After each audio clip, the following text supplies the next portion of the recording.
Almost 78,500 packed the MCG on Wednesday night to watch Garang Kwol's Newcastle debut as his side took on Ange Postecoglou's Tottenham. But today, it's Marvel Stadium the fans flock to for an all-day festival of football. It's a doubleheader we have waited all season for as our All-Stars take on two giants of the world game, and the pictures this week continue to remind us of what we already knew, that the round ball rules. Hello there and welcome to Marvel Stadium for this first game of our doubleheader today as Newcastle United take on our A-League All-Stars. I'm joined here on the panel today by two of our own All-Stars, Grace Gill and Archie Thompson, as well as Newcastle head coach Eddie Howe. Eddie, it's great to have you here. Thanks for taking the time for us. First time in Australia, welcome to it. Before you're acclimatised, you're going to be going home. You've already ruined Ange Postecoglou's homecoming, but talk to us about Wednesday night, 78,500 at the MCG. How was it for you, the atmosphere and the performance? Yeah, it was brilliant. I thought the stadium, we went the day before and we knew it was going to be really special. A great crowd. Both sets of teams, I thought, played the game in a really good way. So hopefully it helps build, the interest in Australia. Bit of different opposition tonight, Eddie, against the A-League All-Stars. What do you know about the team? Are any of the players are you familiar with on your radar at all? Yeah, there's definitely some of the players we're aware of, whether that be through the Premier League down the years or some highly rated players that we're becoming aware of. So I think it'll be a good game today. I think we've gone up to see a lot younger. So a real opportunity for some of our rising players, and yeah, good opportunity for them to impress. Hope to see a really energetic game today. We want to see our young lads run and make it a good game. And you're talking about young lads. We just saw Garang Kwol. We all know him here in Australia. He goes over there. Do you assess these young players before they come over and say he's going to be part of the first team squad, or we'll send him out on loan? Yeah, we make a decision really before we sign them. I think you've got to know the pathway really to try and get them closer to the first team. I think with Garang it was a case of they're slowing him out. He had good exposure very early in his career. The two loan spells he's had haven't been great, so we hope the next one we get right. But these are good moments for him. The other night was special. He took his penalty really well, which is a great thing for him, and yeah, we hope he does well today. So what are you hoping to see from your younger lineup tonight? I think you're hoping that they can embrace the occasion in the crowd. This will be probably the biggest crowd that some of them have played in front of. And you want to see those players that rise to the occasion. And, I'm looking for players that can get to the first team in the future. Yeah, so speaking of the first team, let's take a look at your starting lineup from today. A couple of names there we recognise, of course. All our eyes are always on people like Garang Kwol who go over, and I guess from my point of view, I was listening to Tim Sherwood talking during the week about the development of someone like Harry Kane, say, when he goes on their loans. Sometimes we're too quick to rule people out when the stats don't feed that narrative that we're looking for. So what specifically maybe from some of your players that you're hoping to see now? Is it not so much, we're not expecting them to be the finished article, but what kind of points are you looking for to see from these guys? Yeah, I think you're right. A bad loan doesn't mean that you're a bad player. A bad loan can actually help you long-term to understand what you need to do to improve. But I think ultimately there comes a time when you need to play. You need to get that match exposure to actually maximise your potential. There's only so much training you can do.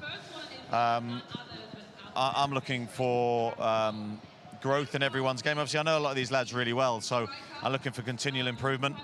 And them to show that they're better than the level they're playing at. I think they need to stand out, really, if they're going to get nearer to the first team. Great stuff. Well, we can't wait for the game to come tonight. You're in for a game tonight, I tell you, with the All-Stars. I hope you're going home without a smile on your face, but I hope you had a great time here anyway, Eddie. All right? Take care. Thank you very much. Let's jump over to our man who is on the ground, Michael Zappers. Good to see you, Zaps. What a day for it.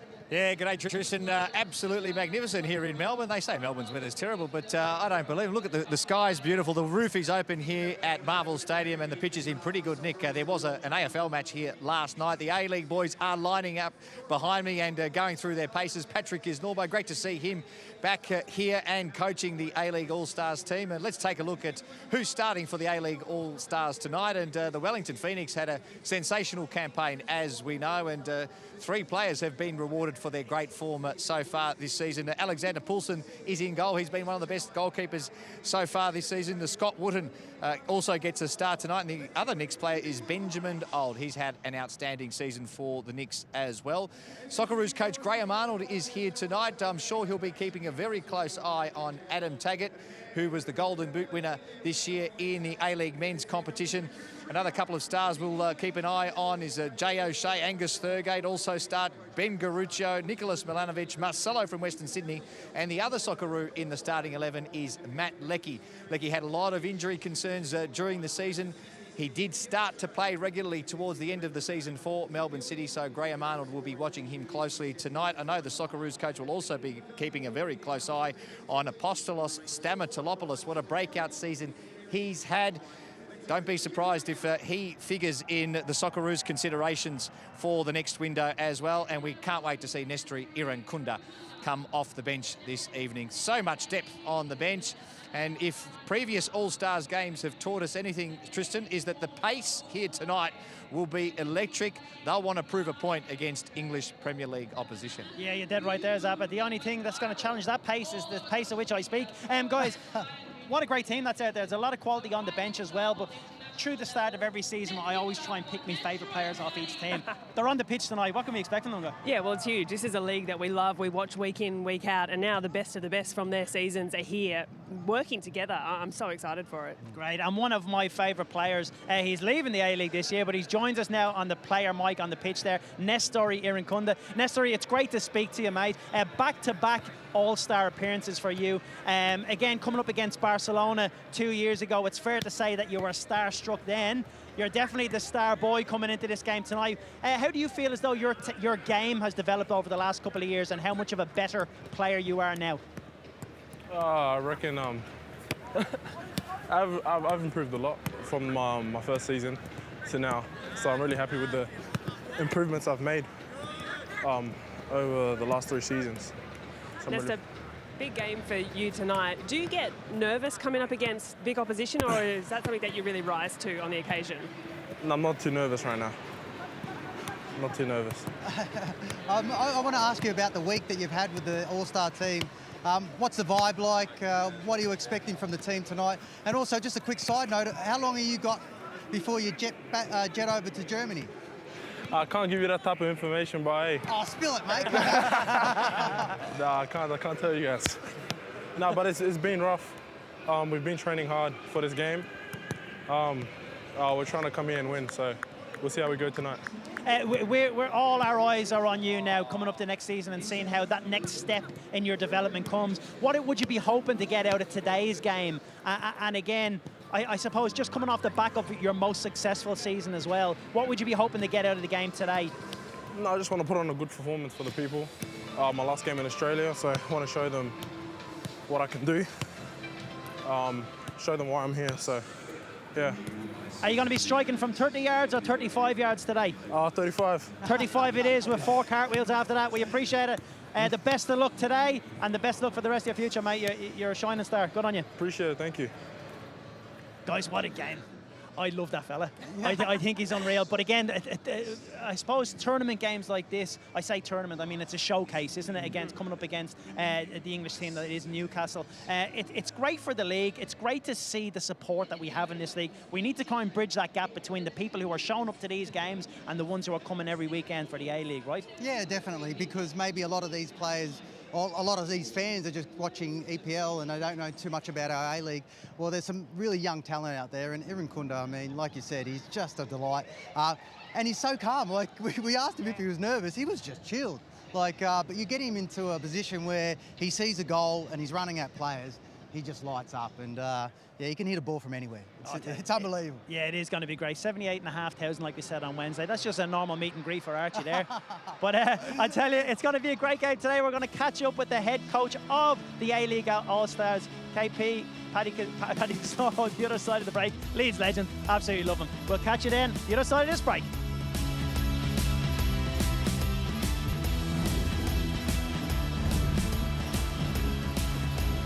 Is the setting for a spectacular evening of the round ball game for these very, very lucky A-League All-Stars. The chance to measure themselves against the best of the best. Busquets finds Gavi. Now Dembele. Dembele! And that's one clinical finish from Ousmane Dembele. Pena, there's no offside here for Anthony Caceres. The chance, the shot, Piscopo and the All-Stars are level against FC Barcelona. Let's look at the space through the middle for Piscopo. Holds off, Dani Alves, there's space on the left-hand side. Adama Traore has fired the A-League All-Stars in front. Traore making space for the shot. Just too much power from Adama Traore. Aranda accelerates. Aranda, oh, beautiful touch, still going, taking over. Ansu Fati with the finish.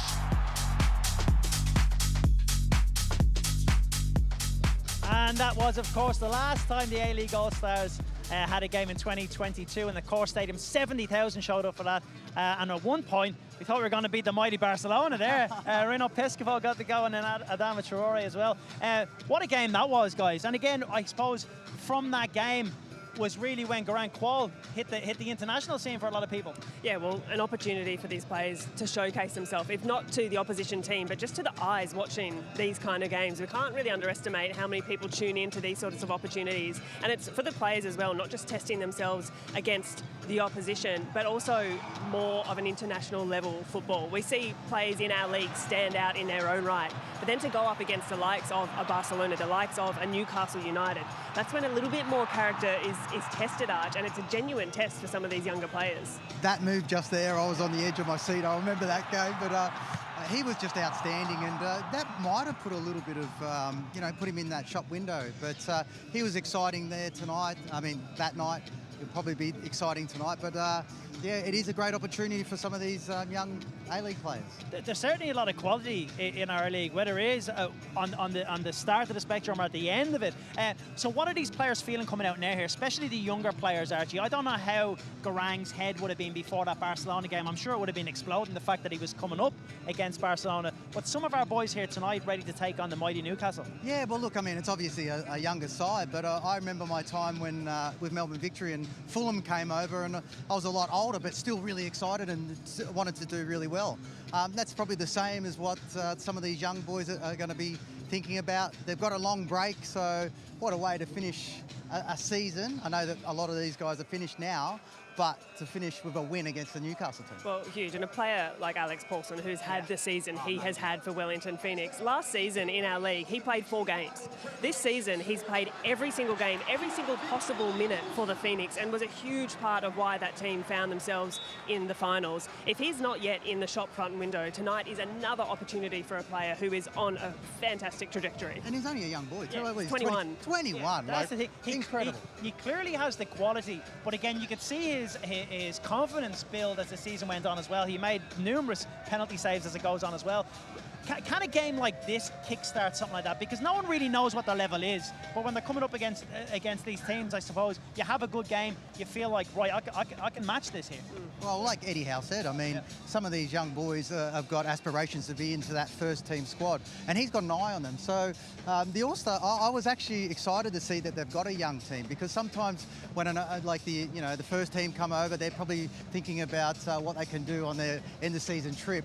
Where for some of these young guys, like, this is a real chance, and they're going to be running here and there and everywhere. So it'll be a great hit out. Yeah, there's plenty more of the boyos to talk about, but first I'm going to throw over the Zappers now, who's talking to the man who's in charge of these boys, certainly for the last couple of weeks, in Paddy Kisnorbo. Zappers, there's the man himself. Look at, I love that smile on his face. I can tell you, he's taking this very seriously. You're about to understand why, Tristan. He's got no voice left. Patrick Kisnorbo, welcome back to the A-League. Great to have you back. How have you found the last couple of weeks? Yeah, challenging, as you can hear my voice. Look, it's been great to work with the best players in the A-League. Obviously, you know, Victory and Central Coast aren't here, but look, it's been a pleasure to work for the last 4 days. You know, and we've got some great characters, some great players, so it's exciting. How difficult was it to pick a starting 11, because you've got an embarrassment of riches? I know Matthew Leckie starts tonight. You know him very well. And the Wellington Phoenix boys, 3 of them who've had an outstanding season. Yeah, look, everyone will get a game at some stage, but I just thought what we needed for now. Again, like you said, we've got a lot of players to pick from. So, look, we all decided what we think is our strongest 11, but everyone will play a part tonight. Tolgay Arslan as well. We expect him to come on and do some magic in the midfield. He was excellent for Melbourne City.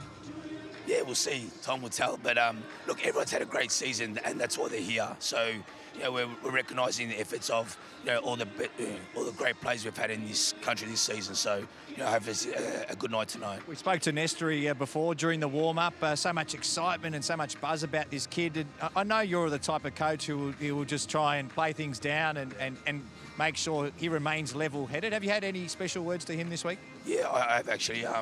I think it's really important to understand. He's going to a club where they haven't won any silverware, a new coach, so the demands are very high. And I just told him, that he needs to go there and understand what Bayern Munich means, and hopefully, he can do that and make us Aussies happy and proud. And there's a few coaching positions available in the A-League at the minute. Will we see you back next season?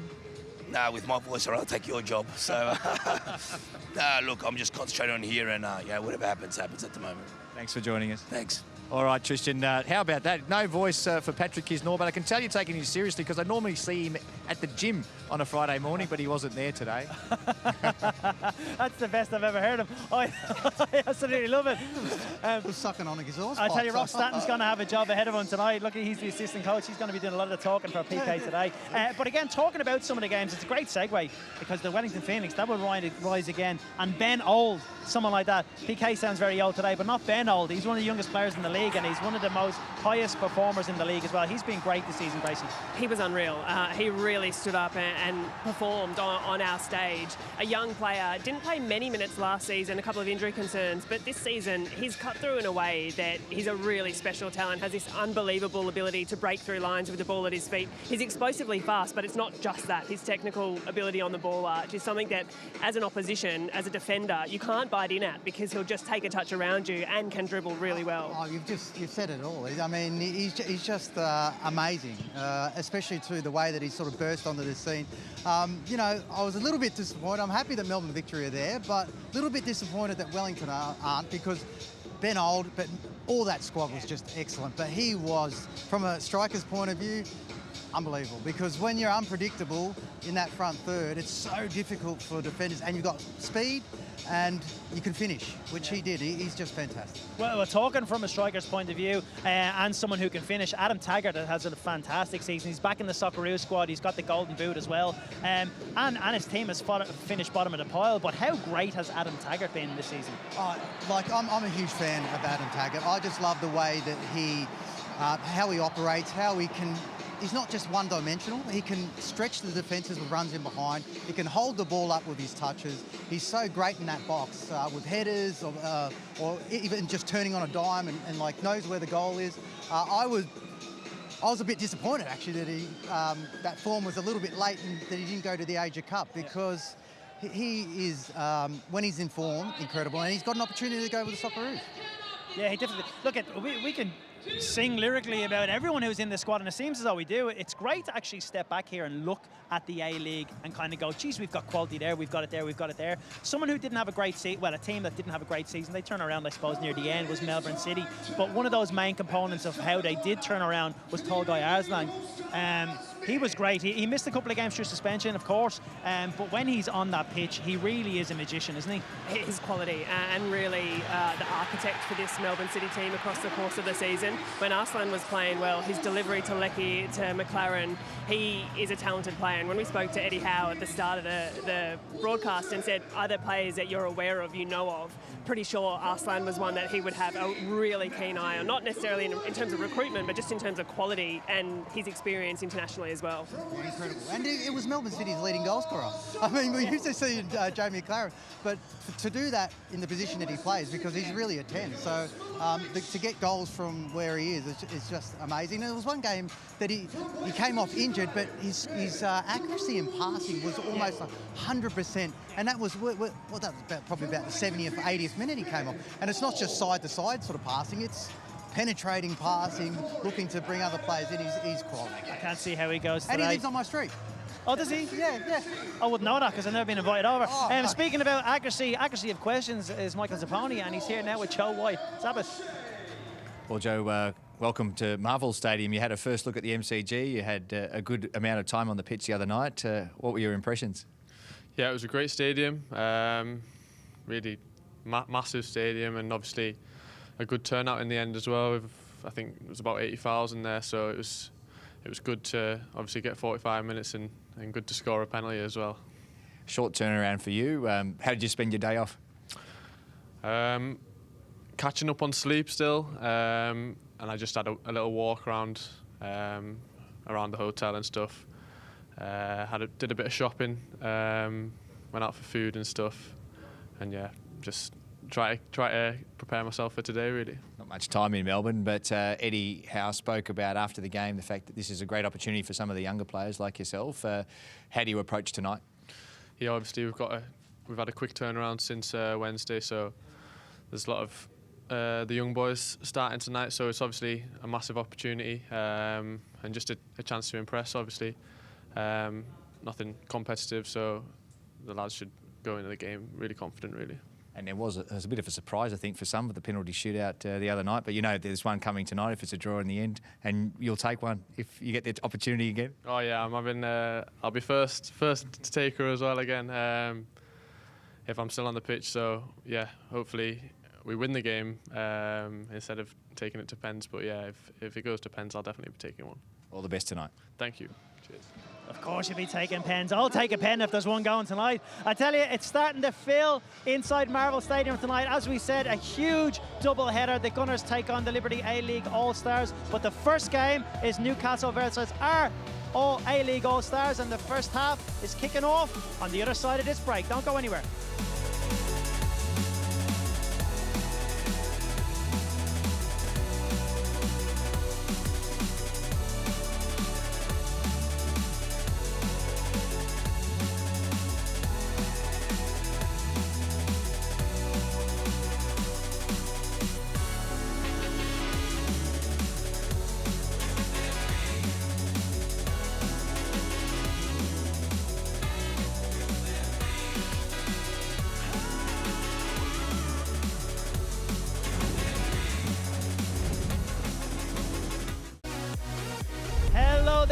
Welcome back to Marvel Stadium, where the fans are beginning to pour in. Well, they're almost filling this place tonight as we have the first game of our doubleheader where Newcastle United take on our A-League All-Stars.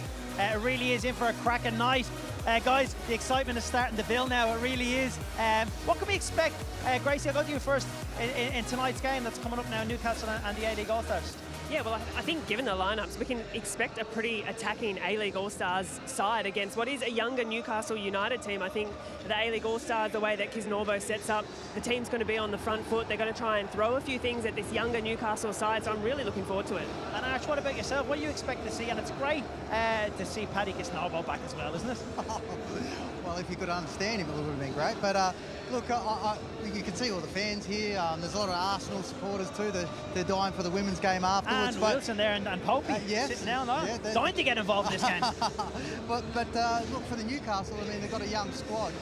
But it gives an opportunity for some of these fans that probably don't see these young kids start to, you know, what the future looks like for Newcastle. For the A-League, I mean, there's some real quality players. I thought Milanovic has been unbelievable this year too. I'm pretty sure Callum Wilson was searching his phone there for your number, Archie. One number we do have, and we're going to hear him, is Simon Hill, who's your commentator today, along with Andrew Durante. Yeah, thanks very much indeed, Tristan. Very good afternoon or early good evening to you, wherever you're watching from around the country, indeed around the world. 2 nights, 3 huge games of football. The grand final of the A-League men's tomorrow. Tonight, though, Global Football Week continues here at Marvel Stadium.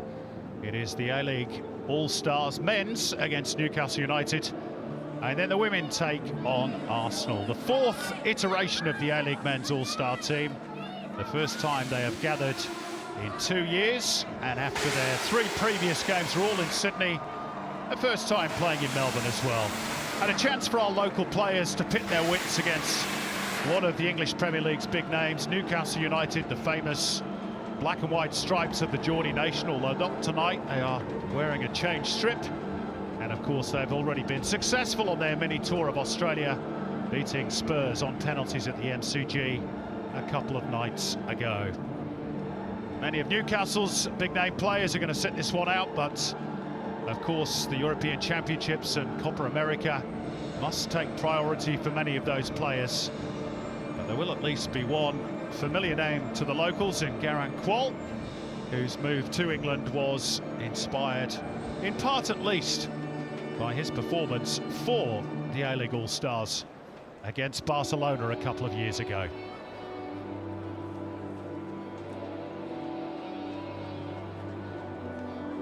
Let's have a look at the starting lineups. The A-League All-Stars are captained by the Western Sydney Wanderers defender Marcelo. Vice-captain is Jay O'Shea, who played in this fixture against Barcelona 2 years ago. Sydney FC's Ryan Grant, the only survivor from the very first All-Stars game in 2013 against Manchester United. The attack features a combination of youth and experience. Matt Leckie and A-League Golden Boot winner Adam Taggart provide the know-how. Nicholas Milanovic and Ben Old, the youthful exuberance on the flanks. Nestori Irankunda standing by for a cameo off the bench in what would be his final appearance in Australia before he makes that move to Germany to join Bayern Munich.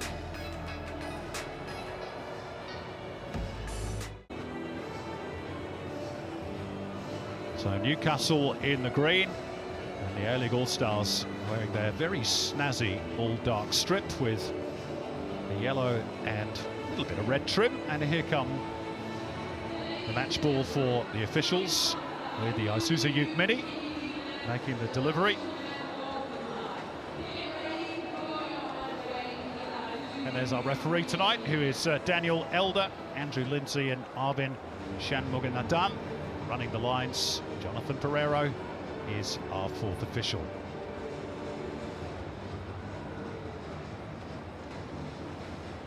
Paddy Kisnorbo making a coaching return to Melbourne after a stint with Troyes in France that didn't exactly go according to plan.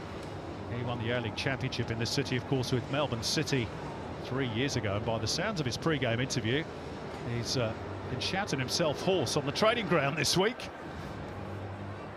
Assistants Robbie Stanton and Mark Milligan, Michael Theo behind him. And there's Eddie Howe, the Newcastle boss, who took Bournemouth from the lower reaches of the English pyramid all the way to the promised land of the Premier League, and is now looking to deliver Newcastle their first major trophy in 55 years. Newcastle have changed almost their entire, well, in fact, they have changed their entire starting 11 from Wednesday night's shootout win over Spurs. Goalkeeper Mark Gillespie, easily the most experienced in goal, and he captains the team. So it is Newcastle in the green shirts and white shorts, kicking from right to left in the first half, who get us underway. A continuation of Global Football Week, and the All-Stars looking to launch the game's first attack. Matt Leckie just driven back. And Andrew Durante alongside in commentary tonight. Good to see you, Dura. And of course, you played against Newcastle in the Football United tournament back in 2014 for Wellington Phoenix. Yeah, good afternoon, Simon.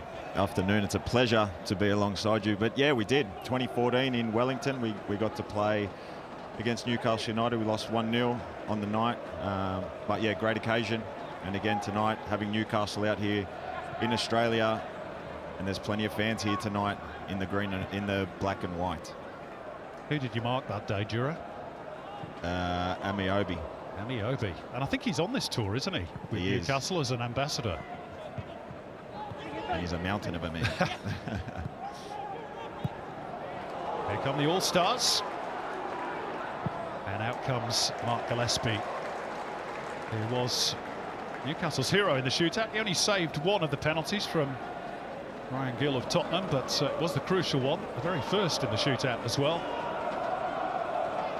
And shows just how much of a part, integral part of the Newcastle squad he is, that Dan Burn came racing on the pitch to engulf him in a big bear hug and offer his congratulations. This is Dylan Charlton, who was one of the youngsters who came off the bench against Tottenham. And that's a foul on Travis Hearns. Angus Thurgate with a little good evening message to Travis Hearns.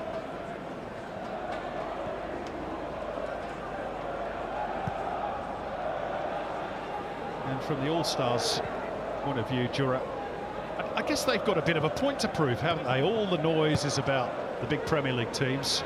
And some of these players will want to show that they belong in this company, even though they're playing a very inexperienced team tonight. Yeah, absolutely. It doesn't matter about the lineup and who they're playing. Newcastle, it's a prestigious club, huge club in English football, and I'll let this go. Yeah, it's Garang Kuol on the left-hand side. His first start in Newcastle United colours. Routine save for Alex Paulson. But yeah, fantastic opportunity for all these all-star players to be in front of the shop window. You never know what can happen. We saw Garang Kuol at this time when they played Barcelona. Stood out, got a move overseas, and there's a lot of young players in this team. Paddy Giznorbo has purposely picked a lot of young players to hopefully get them a move overseas.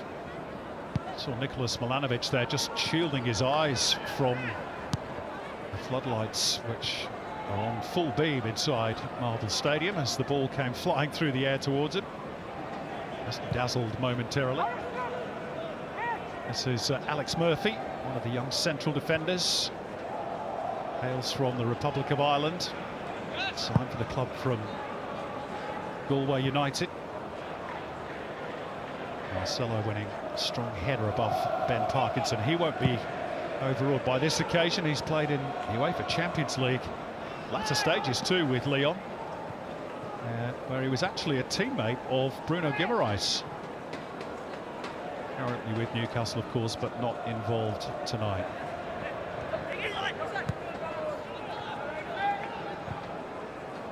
That's Paulson going to run and chase. Not the best back pass from Marcelo, but he got there. Wootton being closed down by Diallo. Nice and calm under pressure, and Ryan Grant sends the ball forward and says to Nicholas Milanovic, get after that one. Here is the Western Sydney Wanderers winger. Nice little angle ball in for Matt Leckie, and he wanted a touch, still going. Matt Leckie couldn't quite find the angle, but fired in. Really tidy finish at the back post. Ben Old opens the scoring for the A-League All-Stars, and they maintain their record of having scored in all of the 4 fixtures they have played as a team. Yeah, lovely work here by Milanovic. Finds Leckie. I thought he was going to pull the trigger there. Decides to come inside. A little bit messy, but Ben Old on the spot to deliver the first goal of the night. Great start for the All-Stars. A thunderous shot underneath the keeper. He's shown all season at Wellington Phoenix that he's been a real threat. He's got a real eye for goal, and that will do his confidence a world of good. Well, a super strike by the Wellington Phoenix attacker has had a very good season. His coach, Giancarlo Italiano, said a few months ago that there wasn't quite enough hype about Ben Old. Well, there might be after this.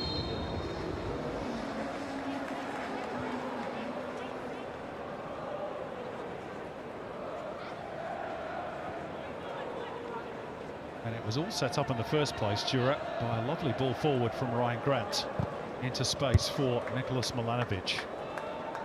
Yeah, and you can see the intent from the All-Stars. They're going to play a fast-paced game. They're going to be aggressive on the press. You know, a team coached by Paddy Giznorbo is always going to be on the front foot and aggressive. And like you said, it was a great ball forward. Milanovic had a little bit to do to get past his player.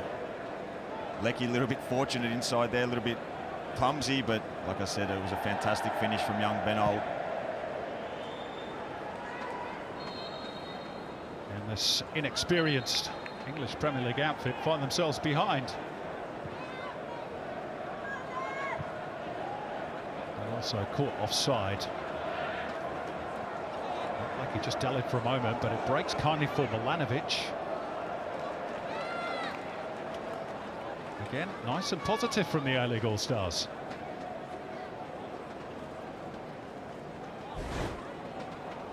We see the replay again.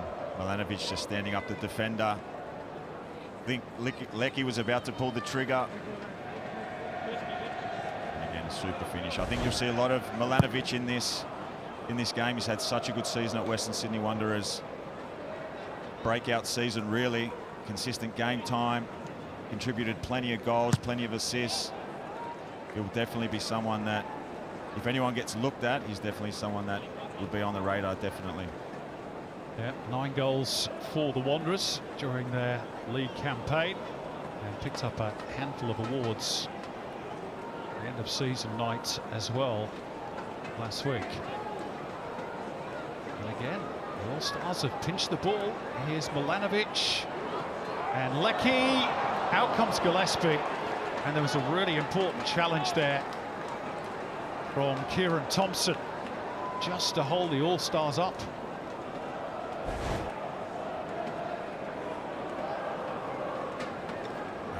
It's a great tackle in the end, but a great little combination in around the box from Taggart and Milanovic again. Like I said, he's going to be in the thick of everything tonight. The intent is to really push and be aggressive in that front half from the All-Stars. You can see a little bit of inexperience from the Newcastle back line. A lot of them only playing under 21s, reserve grade over there. So coming up against some good senior players of these All-Stars will be a real test for them tonight. And we know Panicus Norbo always wants to win. Friendly game or not. It's nice in the first instance from Travis Hearns. As we saw in his brief cameo against Tottenham, possesses quite a few skills in his kit bag. No way forward for Qual. Dylan Charlton to try and steady things down. This is Jay Turner-Cook looking for Amadou Diallo, I should say.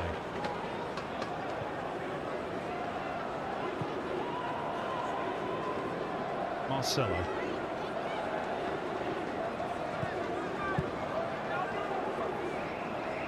Through Alex Paulson, who's had such a super campaign with Wellington and has to be attracting interest from overseas on the back of that campaign.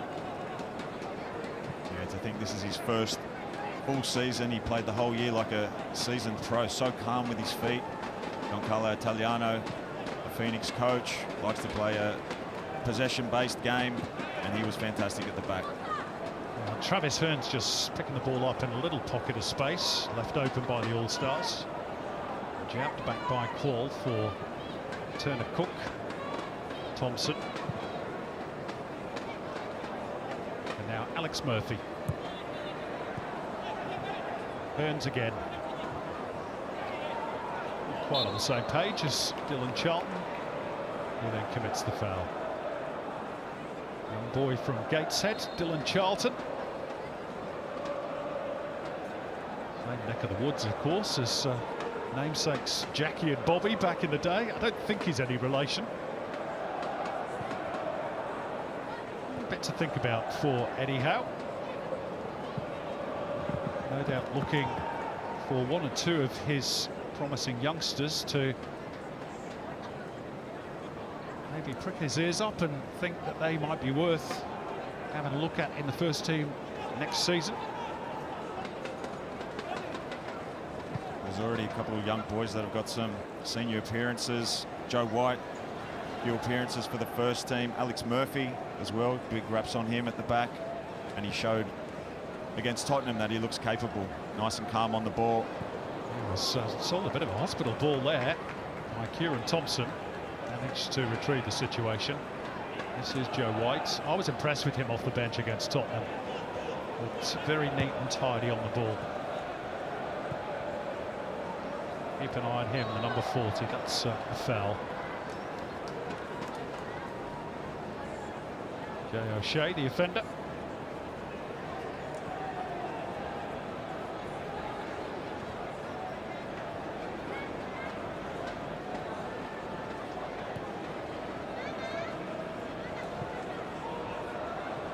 This is Jay Turner-Cook. Given away by Harrison Ashby.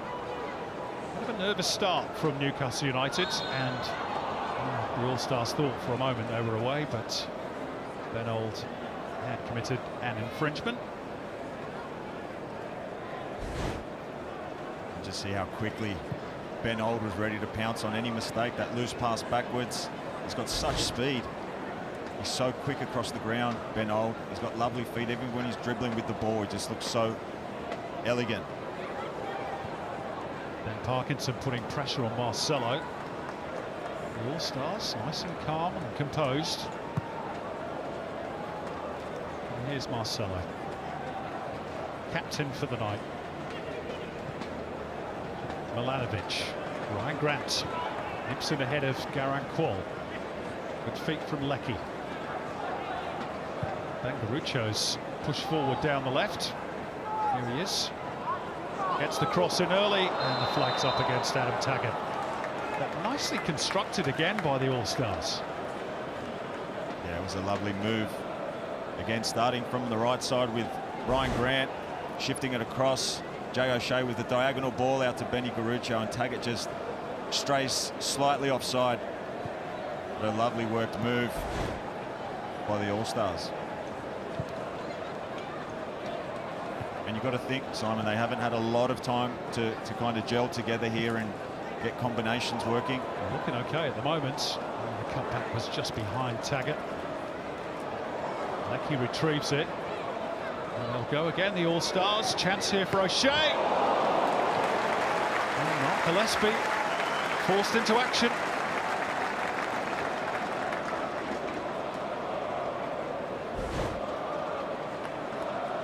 Nice little combination play in and around the box. And we know that Jay O'Shea, he can hit them from those areas. Lovely strike, great save from Gillespie.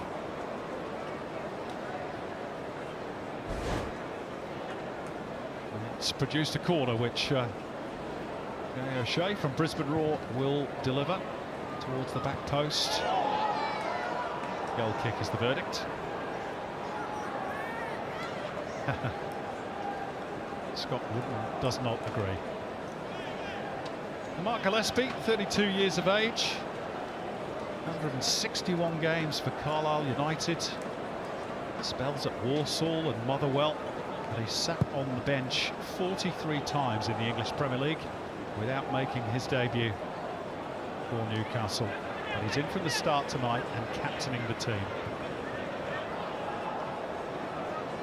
O'Shea. Diallo ensures it doesn't quite squeeze through to Ben Garucho. Amadou Diallo, as we mentioned on Wednesday night, is out of contract, and whatever is, he won't be with Newcastle United next season, the former West Ham junior. Another two in a similar situation. Kieran Thompson is another. And gets centre back alongside Alex Murphy. The opening 15 minutes, Jura, have belonged really to the A-League All-Stars. Yeah, they've looked good. They've been aggressive in their press when they've needed to keep the ball. They've kept the ball, switched sides. They've done really well so far. Newcastle really haven't had a lot of front third action.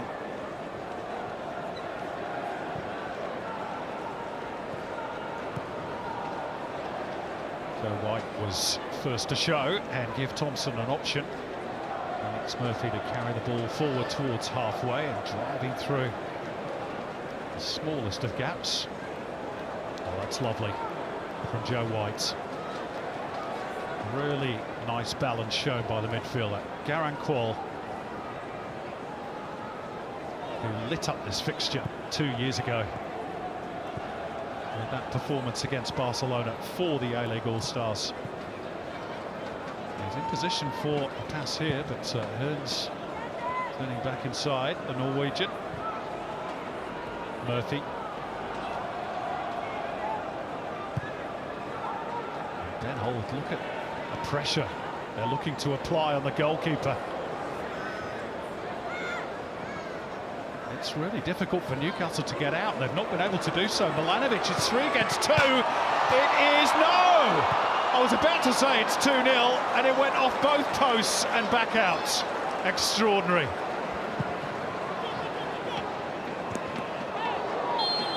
And Newcastle just couldn't cope with the high-intensity press of the A-League All-Stars. Yeah, and that all came from Ben Old pressing so aggressively. Taggart following on. A loose pass from Gillespie allows Milanovic to come into the box. His shot, you would have thought it was going in. It hits both posts. Incredibly unlucky. Such a good strike. Fingertip save from Gillespie. but you just saw the pressure that these all-stars are putting on the Newcastle defence. Young lineup, and the all-stars are putting them under all kinds of pressure.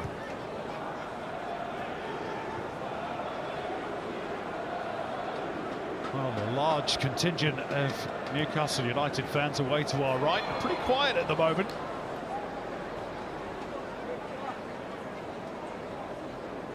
Let's quickly go down and say good evening to Michael Zapponi. His pitch side for us, Zappa. Yeah, good evening, Simon and Jura. You touched on Mark Gillespie there. What an outstanding save that was. It was a really nice moment at the MCG the other night. Eddie Howe interrupted an interview on Newcastle TV when they were talking to Mark Gillespie, just to highlight how much work he's done during the season to support the other goalkeepers like Nick Pope, and all the hard work he does at training. And the goalkeepers union is so strong there, and he wanted to make sure every Newcastle fan watching that was aware of just how much work he does and how important a role he plays in the squad. And he of course got his moment on the other night at the MCG when he saved that penalty. Thanks very much, Zappa. And by the way, his last start of any kind in a competitive game, Mark Gillespie, who's on the ball again here now, was back in October 2021 in the EFL Trophy against Harrogate Town. He's normally the fourth choice really at Newcastle. Nick Pope, Martin Dubravka, Morris Karius all ahead of him.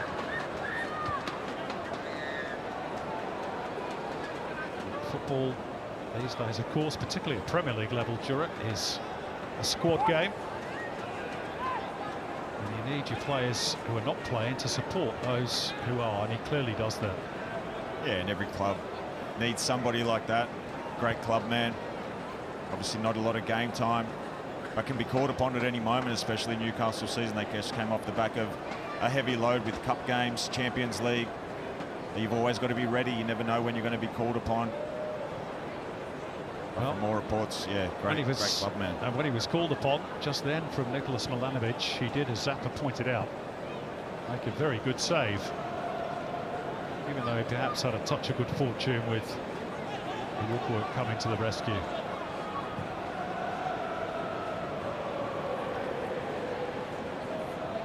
Murphy. Thompson pushes it into midfield, where Hearns is stationed. Murphy again. Thrown back by Ben Parkinson. Hearns. Kieran Thompson. And now Harrison Ashby, who of course scored the winning penalty in the shootout against Tottenham.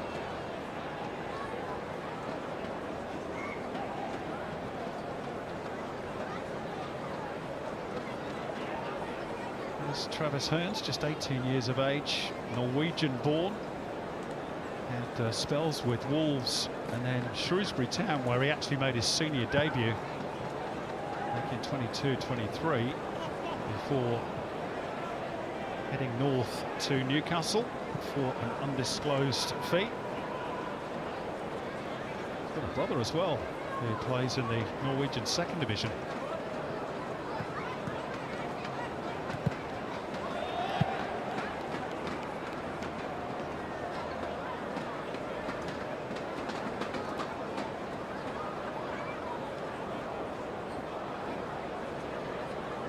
Harrison Ashby looking for options from the throw. He's been out on loan at Swansea City during the season just gone, and is another one fighting for a contract.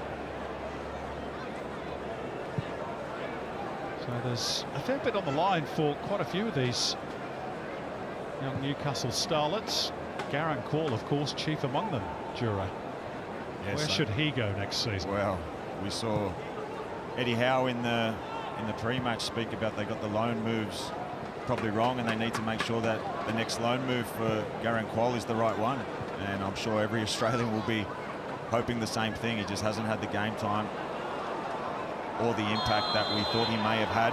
Now, sorry to interrupt, Jura. The flag went up a little bit early there for me. Milanovic was offside, but was he interfering with play?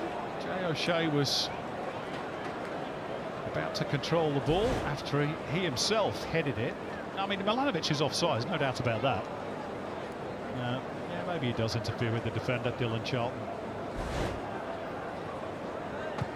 Might have been a case for play on. Or am I being too harsh, Stuart?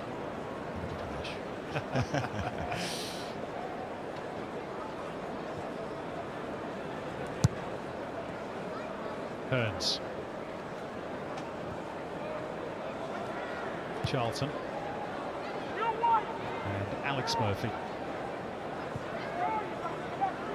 Thompson got a little bit of a bobble there, just as he was about to control the ball. Central part of the field. And, an AFL game played here last night. Two little rough patches. Paulson has to be quick. Look at that touch from Panikis Norbo. Still got it.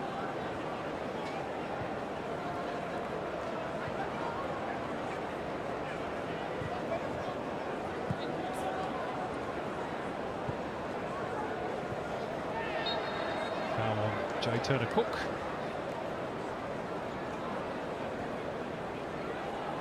He's another who's been out on loan this season just gone. 6 games for St Johnstone. He was briefly a teammate of Ryan McGowan.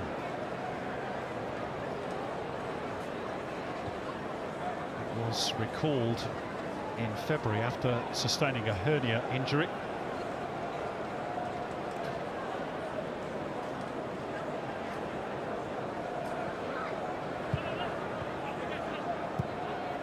Charlton.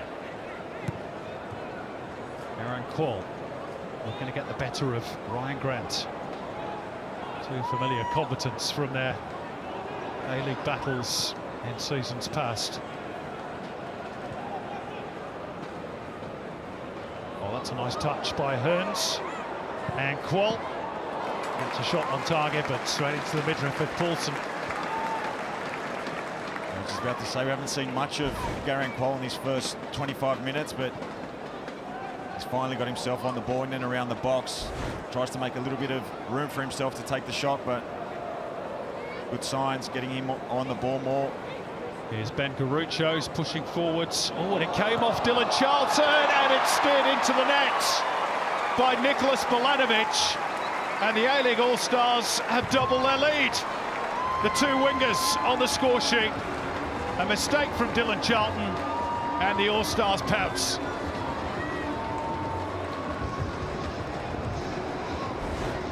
Yeah, again, a well-worked move. This time Benny Garucho out on the left, coming forward from fullback. And Charlton just couldn't deal with the ball, bouncing just in front of him. And Milanovic always in the right spot, always looking to score. And he gets a simple little tap in just through the legs of Gillespie. He's trying to cover the ground to come across. 2-0 the All-Stars as the Premier League Giants. And you could see the look of horror on the face of young Dylan Charlton, and the head goes into the hands. Tidy finish from Nicholas Milanovic, continuing the good season that he has had. And wow, albeit against a young team, the All-Stars about to record their first ever victory. They've only played, of course, 3 previous games, but they've lost all 3. 3-2 to Barcelona in 2022. Same scoreline to Juventus in 2014, and a 5-1 defeat to Manchester United in 2013. But they're looking pretty good here.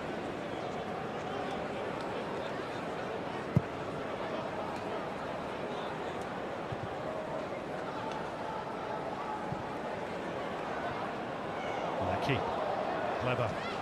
Turner-Cook has left the back pass a bit short. And Mark Gillespie is grateful to see the ball drop at his feet. And really, this young Newcastle United team could really do Jura with just a little bit of experience out there, I think. Not just the keeper. It would have been nice for maybe 1 or 2 key senior players to be out there to help guide them and lead them around the park a little bit. To have so many young players of 18, 19 years old, 21 years old, it's a big ask against a lot of good senior players, it must be said, in the All-Stars team. A lot of experience, top players that have been there and done that. And you just saw Leckie with a creative little flick over the top, and so much uncertainty at the back from Newcastle United. They got away with that one.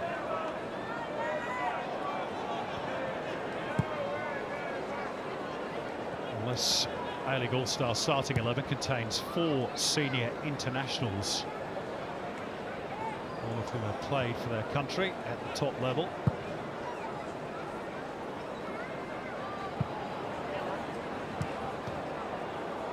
Many more have played at the top level for many years as well. It'll be a throw for Newcastle.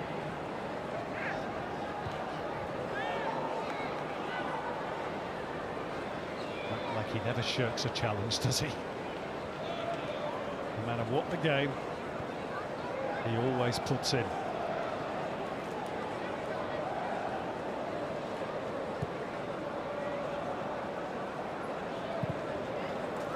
Set long by Thompson. Volleyed back by Garuccio.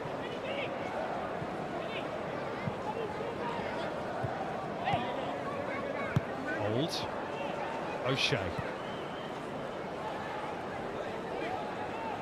Garuccio just turned into trouble in the shape of Turner Cook. And Newcastle just finding it hard to find a way through this All-Stars team. They've tried to play some short, intricate passes through the midfield, but every time they receive the ball, there's someone straight on top of them, not getting a lot of time to make decisions or turn into spaces. They've tried route one as well and go a little bit more direct, but with Marcelo and Wooten at the back there, they're not going to get a lot of joy with that. So at the moment, they don't have the answers. They seem to be struggling a fair bit on how they can break this All-Stars team down. There's Grant. Leckie. It's deflected off Joe White. And out for an A-League All-Stars throw.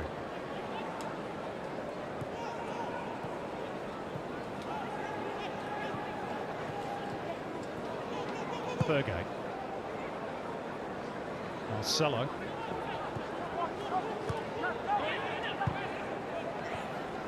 O'Shea. Milanovic. Scorer of the second goal. After Ben Old had put the All-Stars in front. Half an hour played at Marvel Stadium.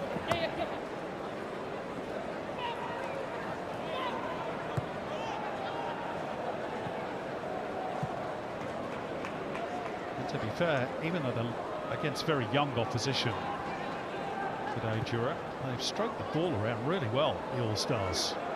A team that doesn't play together every week. Here's Ben Old. Looking to add a second, but firing wide. Yeah, they've done ever so well so far, like you said, a team that's just been put together over the last 3 days. Here we see Ben Old working that ball onto his favoured left foot, trying to shape it into the far left corner of the goal. There's Graham Arnold, the head coach of the Socceroos, and his wife Sarah watching proceedings tonight as the All-Stars go in search of a third goal.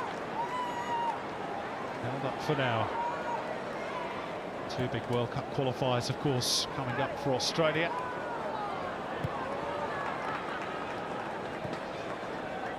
Let's see those games live on Network 10, Paramount Plus.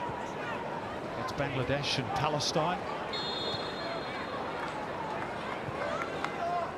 Here tonight, we've got the A-League Women All-Stars to come after this against Arsenal. And of course, the A-League Grand Final tomorrow. Swept away by Alex Murphy. Yeah, Benny Garuccio's been in the thick of it all. A lot of the play coming down that left-hand side. Loves to get forward. He's a really attacking left fullback, and him and Ben Old have struck up a really nice partnership already, with Ben Old slipping him in there. And the early delivery looking for Taggart, but it was well cut out there by the Newcastle defender.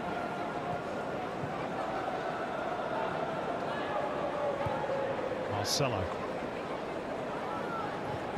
Just got away from Lecky, but he will earn the throw for his team. O'Shea.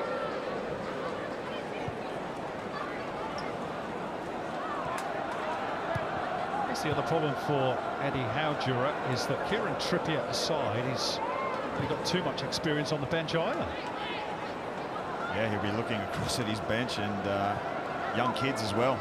Yeah, like you said, Kieran Trippier, the only one, and not sure how much game time he will get. He's got the European Championships potentially coming up with England. This is Ben Garuccio, beaten away by Gillespie. Garuccio again, looking to hand one up to the back post. Only partly cleared by Charlton, and Lecky slices one wide of the target.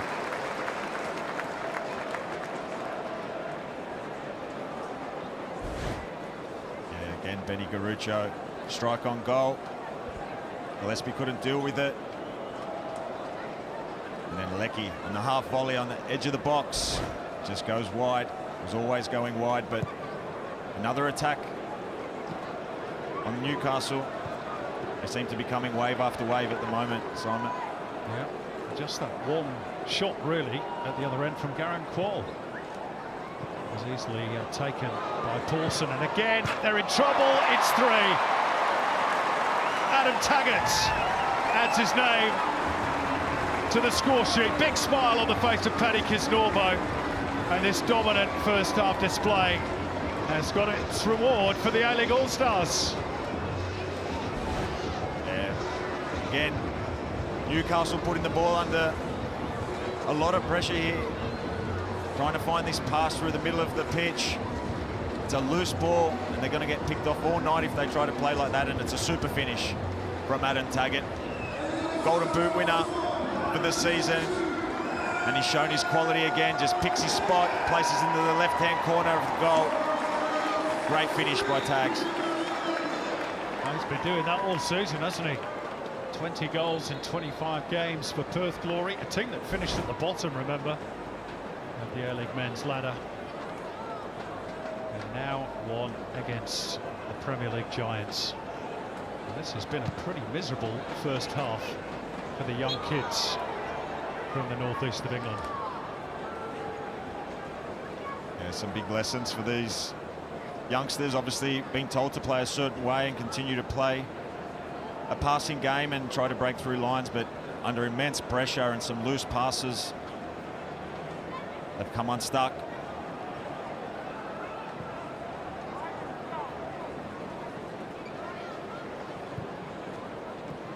They continue to try and play that way, which is admirable. Ben Parkinson getting no change out of Scott Wootton.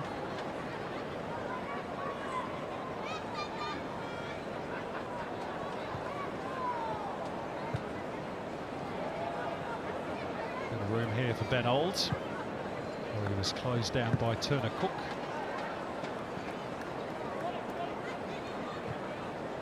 Looking back for Paulson. And Marcelo in all sorts here. Oh! And that should have been one back for Newcastle, although the flag would have gone up for offside anyway. And Garang Kuol, almost really with the goal at his mercy, blazed over the top. Yeah, well, it was the All-Stars' turn now to cough up easy possession. Ball back to Paulson. Marcelo, not a lot he could have done here. He was facing back to goal. They pinched it. And Kuol just blazes over the top. Best moment of the night for Newcastle. All-Stars getting themselves in a little bit of trouble there. Ben Parkinson was the man in the offside position. His challenge on Alex Paulson made Garang Kuol's finish really irrelevant, which perhaps he's a little bit grateful for. Maybe just shows a little bit of a lack of confidence at the moment on behalf of Garang Kuol. I mean, in his A-League days, you'd have staked your house on him putting that in the back of the net. Yeah, he's had a difficult time of late. Obviously 2 loan spells, one at Hearts in Scotland, didn't really work out for him. And then he's gone to Holland, Rotterdam, and again hasn't really been what we thought it might have been or what he thought it might have been. So now Newcastle looking for another loan option for Garang to hopefully get his career on track. But like you said, if that was in the A-League before he left to go overseas, that's a comfortable finish for him. So yeah, a little bit of lack of confidence in the youngster, which is normal and which can happen. So hopefully he can go somewhere, get regular game time and get his confidence back up. Big weekend for the Qual family, of course. Brother Alu in grand final action tomorrow against Melbourne Victory for the Central Coast Mariners. That game live on Paramount Plus. And then after that, the two big cup finals from the UK, the FA Cup final, Man City against Man United, and the Scottish Cup final. Gillespie's off his line here, and Ben Olds trying to bend it around, wasn't quite able to do so. It's still there though for Taggart. And Thurgate looking to place it. That could have been 4, probably should have been. And Ben Old leading the charge. He's so quick. He covers so much ground so quickly. You saw Gillespie off his line. Not on his favoured foot. It was probably on his left foot. He probably scores that one, but on his right foot, just misses the target.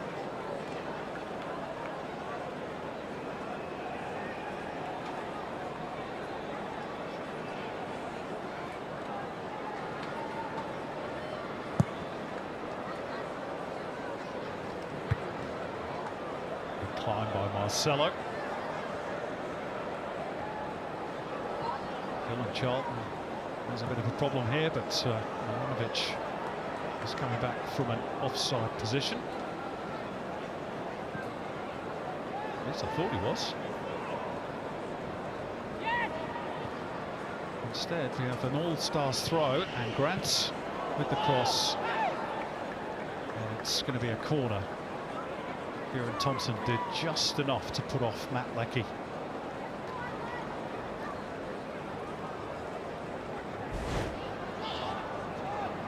can see Ryan Grant here trying to pick out Matt Leckie. Another delivery into the box. Tipped over by Gillespie. Yeah, had to make sure. Couldn't be 100% convinced the ball was not going to drop into the net. Sort of looped up, and yeah, it needed that touch from the goalkeeper. Had a busy first half, hasn't he? Sure has. It's got to think what Eddie Howe will be thinking at half-time. What can he do to stop this, because you don't want it to blow out. I'm sure he won't want it to blow out. It'd be quite an embarrassing thing for him to go back to England on the end of a big scoreline. And at the moment, all signs are showing that this could be a big scoreline against Newcastle. Jay O'Shea with the latest corner, and good take by Gillespie.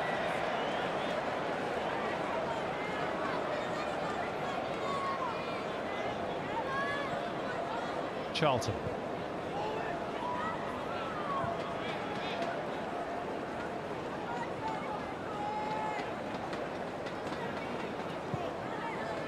Sent forward by Thompson. Really the front three of Newcastle United, Parkinson, Diallo in particular, and Qual, have been almost passengers, really. They've had such little service. Might steal the ball here, but Marcelo ensures they don't. Yeah, they've very much been non-existent, Simon. Parkinson's hardly touched the ball, or if he's got contact on it, he's had Marcelo or Wooten right on his hammer. So it's been a really difficult night. Diallo, he's hardly touched the ball. That's a nice angle ball though by Joe White. Hearns, Turner Cook and Ashby on the right. Here's a touch for Diallo. And it's a little bit of a collision between Ashby and Garuccio. Hearns takes over.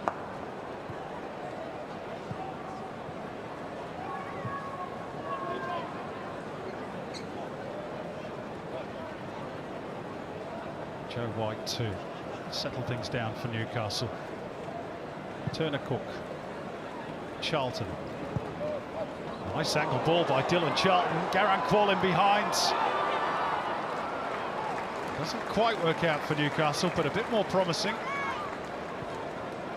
Yeah, it was a lovely ball through by Charlton. That's where you want to see Qual, on the end of balls, running forward, running at players into the box. They just didn't have the numbers, Newcastle, in there. There was only the one option. No one else following up there to try and get on the end of that. And at the end, it was pretty easy pickings for the All-Stars to clear that.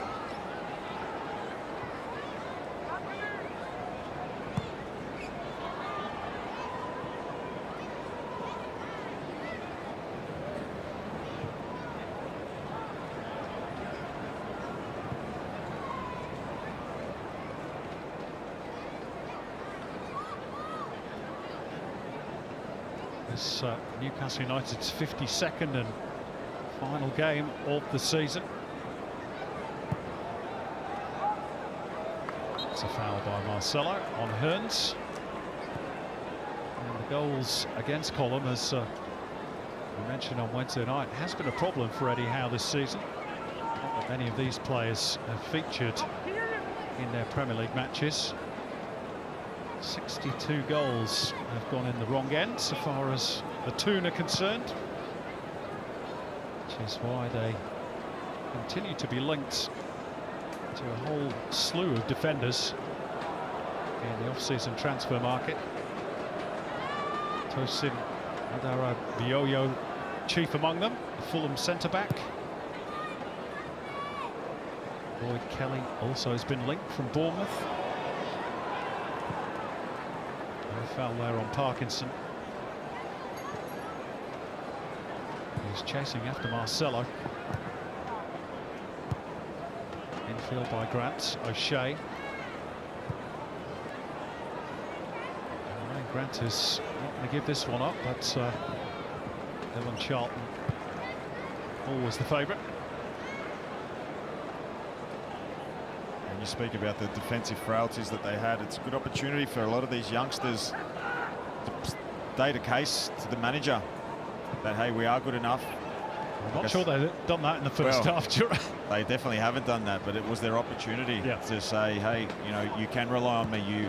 This is a big moment. This is a big occasion. This is probably one of the bigger crowds that they've played in front of. So it'll give Eddie Howe a good insight into a lot of his players. You know, are they ready? Does he feel that any of them are capable in a big occasion? And at the moment, like you said, Simon, they haven't shown that they are. And also the fact that they haven't had any senior players around them, like we mentioned before, doesn't help the case. You know, you get a couple, you get Dan Hall, Dan Byrne next to some of these players and organising them and, you know, starting to communicate and when to push up and when to drop off. It helps a lot. So to have so many young kids, and like we said, there's 17, 18, 20-year-olds out there all together, it's been a tough night for them. Well, the good news for Newcastle is that the first half's almost over, into injury time. And that sort of sums up their first half. That shot from Turner Cook, cannon back off his own player, Ben Parkinson.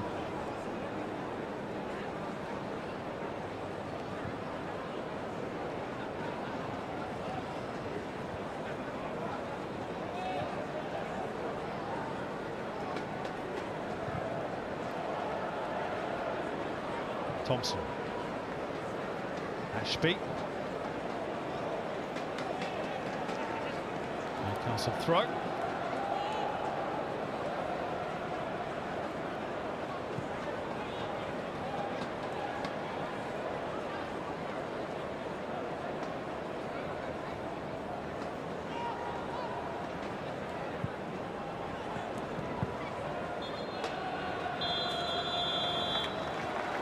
That is half-time at Marvel Stadium, and what a first half for the A-League All-Stars. Ben Olds getting them up and running after just 5 minutes with a very tidy finish, and Nicholas Milanovic made it 20 minutes after that before Adam Taggart added to his ever-growing goal tally this season with the third on 34 minutes.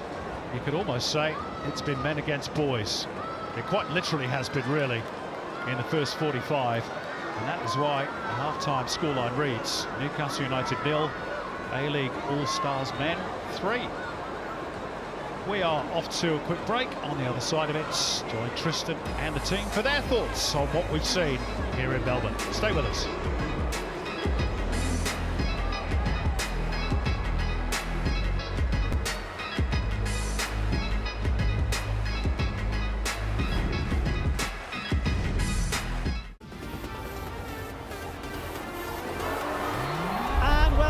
Marvel Stadium as the attendance grows here today, so too does the scoreline. Great first half by the A-League All-Stars. Welcome back to the Hungry Jacks halftime show, and great skill, 3-0 to the A-League All-Stars. What a start. Yeah, I think exactly as we thought the A-League All-Stars would start, on the front foot, attacking football, up against a really young, inexperienced Newcastle side, and well, the score represents exactly that. Two posts stood in between the score from being 4-0. Maybe you can talk us through the goals so far, guys. Yeah, well, I mean, the All-Stars got off to a blistering start, and we could see the front foot. They were putting high attacking, high-pressure football, and it didn't take too long before Ben Old opened scoring for the side, who we know he's been in marvellous form for the Wellington Phoenix across the course of the season. Just puts his boot through it, makes no mistake, finds himself with enough space to find the back of the net, and that's what really got momentum shifting really well for the All-Stars. Yeah, but look, it was just an incredible start. You could see on the sideline with PK, I mean, how vocal he was. You know, this is just an all-star game, but it almost feels like an A-League match for him. But Milanovic, what he's done all year, has always been on the spot. He scored a lot of goals in the A-League. He was outstanding in this occasion. And there was that opportunity where he took the ball on from that high press. The keeper makes a great save. Gillespie hits both the posts, so it could have been a different story. Well, exactly the same high press again. A poor giveaway in the middle of the park from Newcastle. Tags, as he's done all season, just on the spot.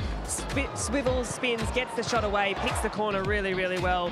That's sort of continuation of Tags' season. He's just managed to find the back of the net really simply. He had a few other chances as well earlier in the game too, but on that occasion made no mistake. Yeah, well, let's hope the second half matches the first half and we get plenty more goals. It's a great night to be in Melbourne for this double header.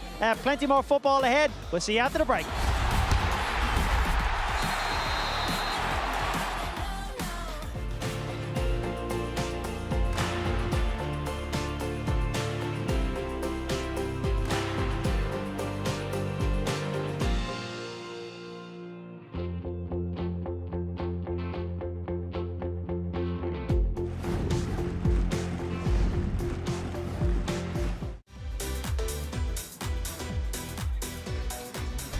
Back to Marvel Stadium. Plenty of Arsenal fans making their way into the stadium tonight because their team in the women's is about to join us as well, playing against the A-League women's team. And joining us to preview that one, Melissa Barbieri, Matilda's legend. Thanks for joining us, Bubs. I look forward to your insights tonight. What are you looking forward to seeing a little bit later this evening? Well, it's called Arsenal for a reason, right? So Kyra Cooney-Cross, Stephanie Catley, Caitlin Ford, but we also want to see players like Katie McCabe on the pitch as well for Arsenal. And then the All-Stars girls, they want to apply their trade against some of the best players in the world, don't they? So I'd love to see Minnie Polisina on the park. Hannah Wilkins says, I am a little biased because of my Melbourne City teammates, but other than that, I can't wait to see Rebecca Stott lead the girls out in this All-Star clash. It's the first one that we've ever had, so it's really exciting. Yeah, it is a world first, and we're looking forward to, just like the men's who have really taken it on to Newcastle tonight. I expect the women to do the same, and an opportunity for some of those players who are knocking on the door for the Matildas as well. It certainly is. Michelle Heyman up front, Kaya Simon wanting to put her foot forward to try and get back into the squad.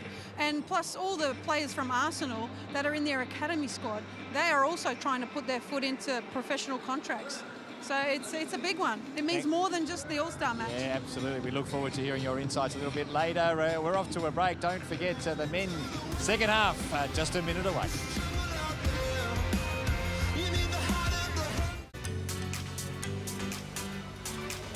Well, half-time in the men's All-Star game, but the women are starting to make their way into Marvel Stadium. Jana Wyman there going through, Lydia Williams, of course, some very famous names from both the domestic competition and, of course, the Matildas, Courtney Ryan as well. It's going to be a cracking game against Arsenal, which is coming up after this one. But in terms of the second half here in the men's game, Garrett Quall and his Newcastle United teammates have got a fair bit to do to restore a little bit of pride, I'd say, against the A-League All-Stars, Andrew Durante. Well, absolutely. I mean, it doesn't matter who they're fielding out there. It's Newcastle United. It's a big club, and I'm sure their fans won't want to see them get rolled by an A-League team. So yeah, a lot to think about. A big second half from Newcastle coming up. So the question that you and I were discussing during the break was, has Eddie Howe underestimated the A-League opposition tonight? Yeah, well, I think maybe he has, because he hasn't put a single senior player out there. He's put out all the academy kids really, and maybe he's thought it would be an easy night against A-League players, Australian players, but you can see clearly that these all-stars are high-quality players, and you know they've been there and done that, a lot of them, and for sure I think Eddie Howe has probably made a mistake, to be honest, and not had a sprinkling of some senior players to help guide these youngsters around the park, because at the moment they're at 6s and 7s and they're going to be on the end of a big scoreline if something doesn't change. Well, Apostolos Tomatolopoulos will probably have watched that first half and been licking his lips at the sort of opportunities that his teammates were creating. He's replaced Adam Taggart ahead of the second half, and Lawrence Thomas from the Western Sydney Wanderers is on in place of Alex Paulson in goal. I don't think there's any changes so far for Newcastle. They've got a pretty shallow bench, actually, only 6 players in reserve, and we did see Kieran Trippier just doing a few limbering up exercises, and we did wonder whether he might come on, but not as yet. There is one change though. Wearing number 34 is Lucas Dobole. There is a midfielder, 21 years of age. Born in Edinburgh, but to Belgian parents, hence the surname.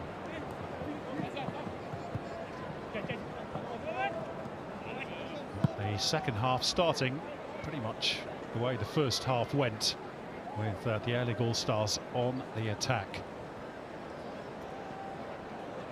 And Newcastle have coughed the ball up. Alex Murphy not able to stick hold of the ball.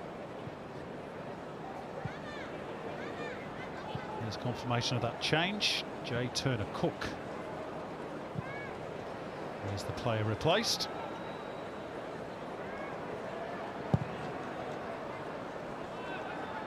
Lawrence Thomas to clear upfield.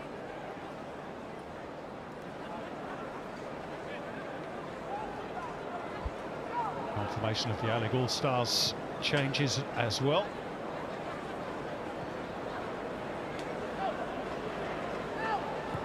Adam Taggart, who scored the third goal in the 34th minute before taking his leave.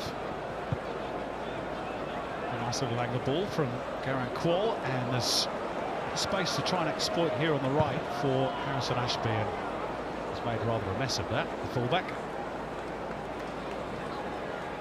Yeah, but it was better little combination inside the middle of the pitch.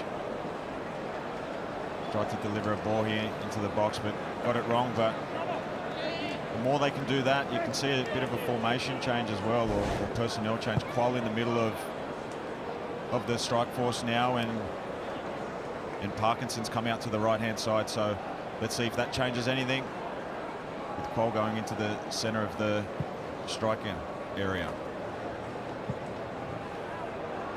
Another cheap giveaway by Newcastle United. Ben Olds just with the slightest of heavy touches.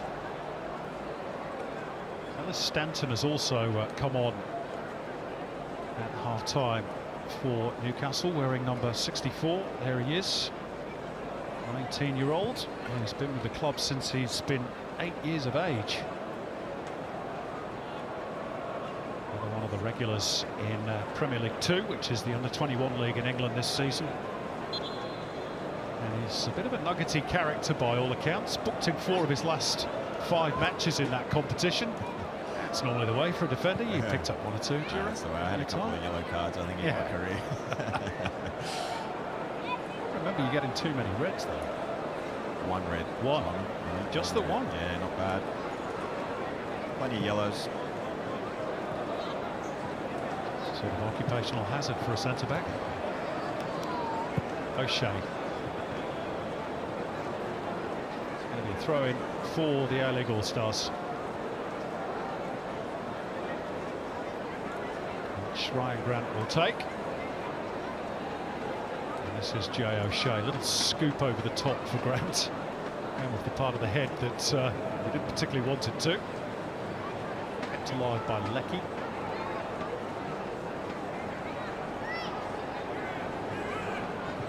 Thurgate. It won't break for Ben Old. Newcastle looking to try and get out. Parkinson's touchback. Ashby sends it long. Burns can only divert it towards Marcelo. And the ball's now with Milanovic.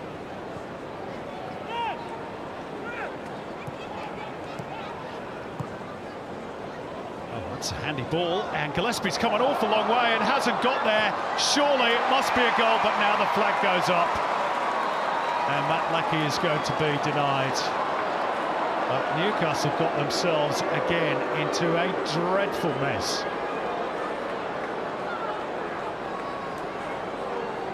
Gillespie coming a hell of a long way. I think he's onside here. Yeah, it's tight. There's no VAR, of course. No VAR, but Gillespie's come a hell of a long way. Leckie's put it into the back of net, but that can happen. Player who doesn't play so often, goalkeepers, when they're not playing, the judgment of when to come or when to stay is always the biggest factor when they don't get regular game time, and it showed tonight. There's a few moments where Gillespie's come out, it wasn't sure to come out, was come out too far, and he's nearly been undone again.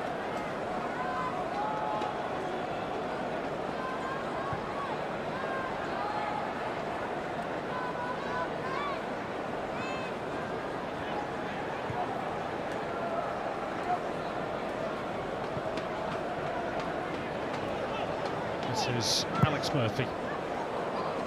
Now what to chase down for Diallo, and he's got there ahead of Lawrence Thomas. But Ryan Grant to the rescue for the A-League All-Stars. Well, both goalkeepers not exactly covering themselves in glory when coming out for balls outside their own penalty area. Ashby retrieves it for Newcastle, a cross from Parkinson, and Wootton steers it out wide towards his Wellington Phoenix teammate Ben Old.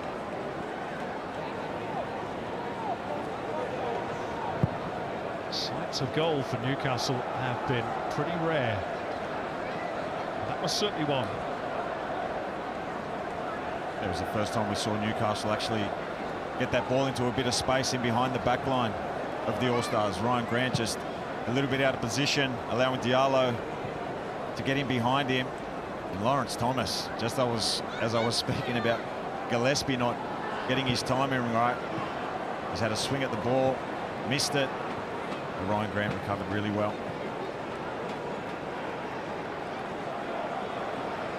Leckie losing out.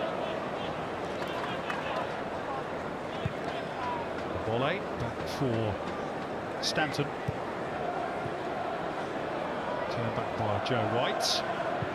And Murphy, who drills it out towards the near side, and Harrison Ashby. The return was left short. Ben Old nipped in, but just for a second.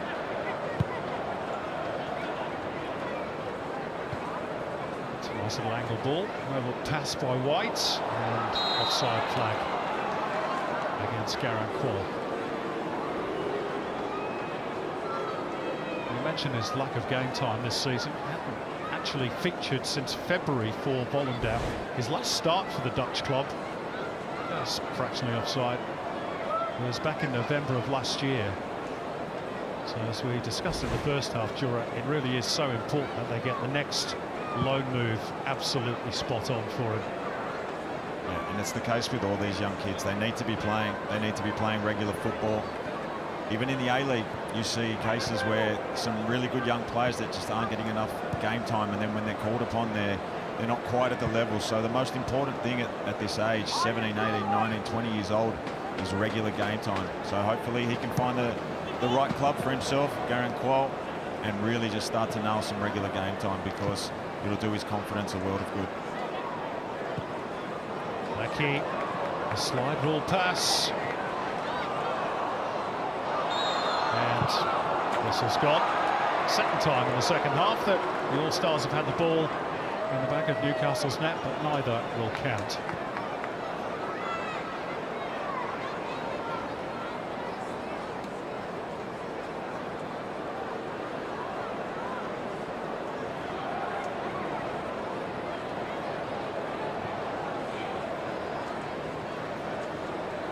Apostolos Stamatolopoulos, of course, had such a good season for the Newcastle Jets. 17 goals. Here's De Bolle. The Newcastle youngsters is out of contract. It's a handy release, though, for Parkinson. Now Diallo. Qual.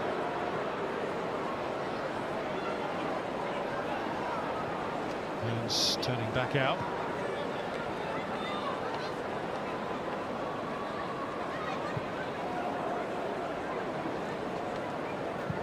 Stanton.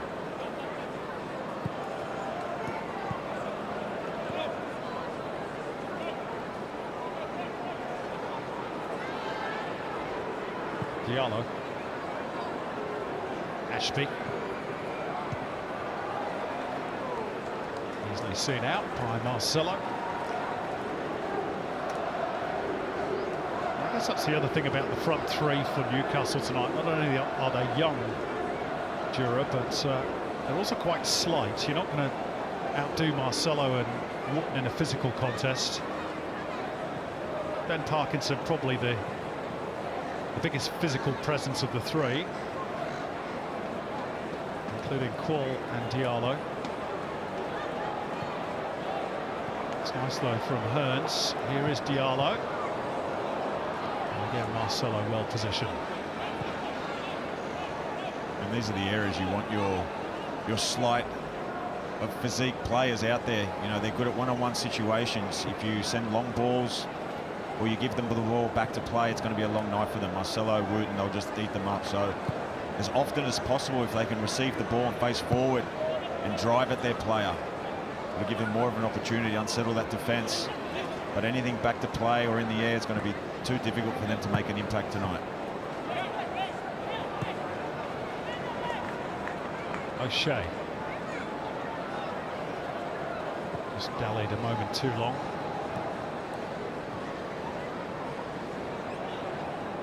White. Stanton. Back by De Bolle.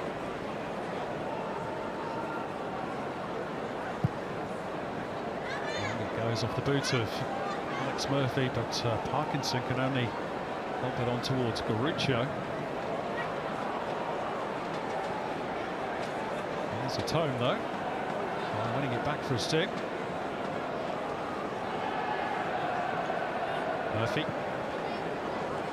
And wide left is Amadou Diallo.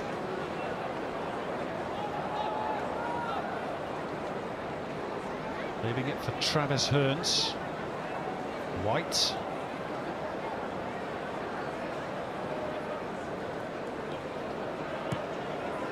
And turned back by Charlton.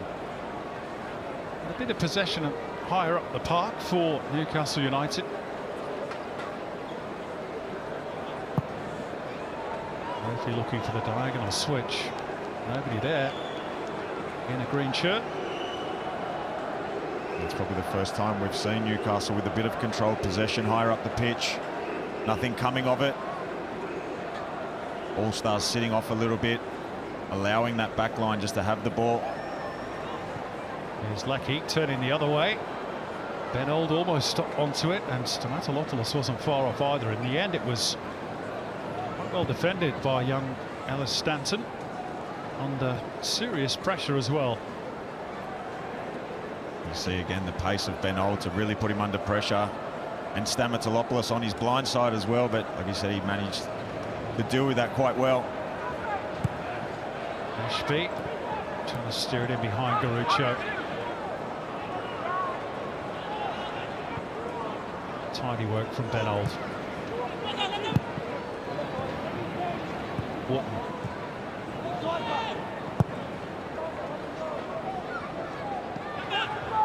Stamatolopoulos holding the play up well for the All-Stars.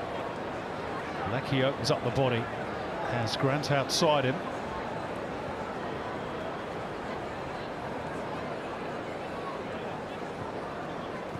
O'Shea.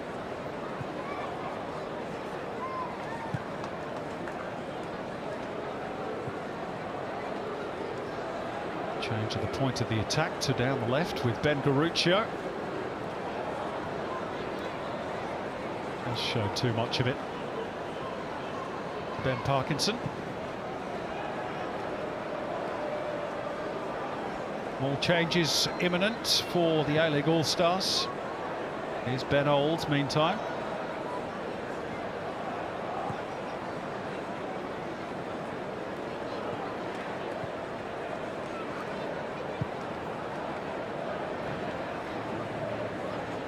Thurgate.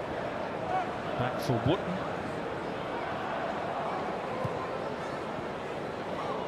That was the right idea from Ben Old, but Stamatolopoulos, I don't think, quite read it. He's been good, hasn't he, tonight, Ben Old? He's been excellent. Big talent.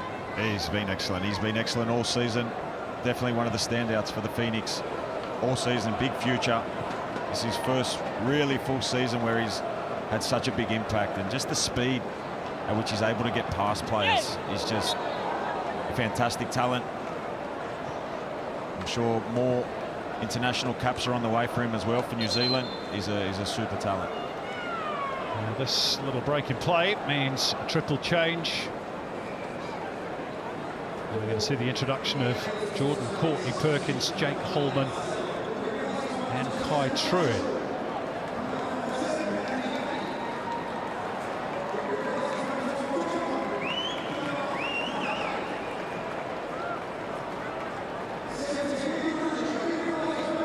Marcelo hands over the captain's armband.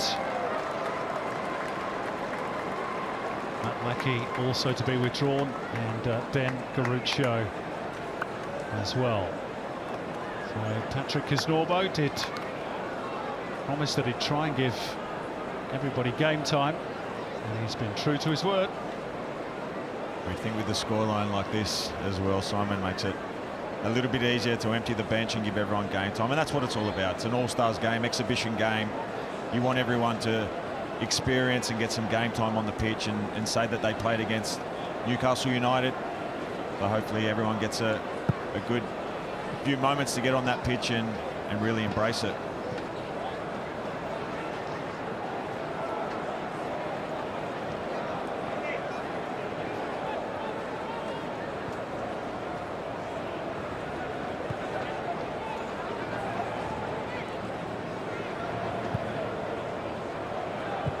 Stanton straight at Thurgate, and there's a bit of space here for Apostolos Stamatolopoulos, who's going to place it in the corner and extend the A-League All-Stars advantage to 4, and that one will count for the Newcastle Jets striker.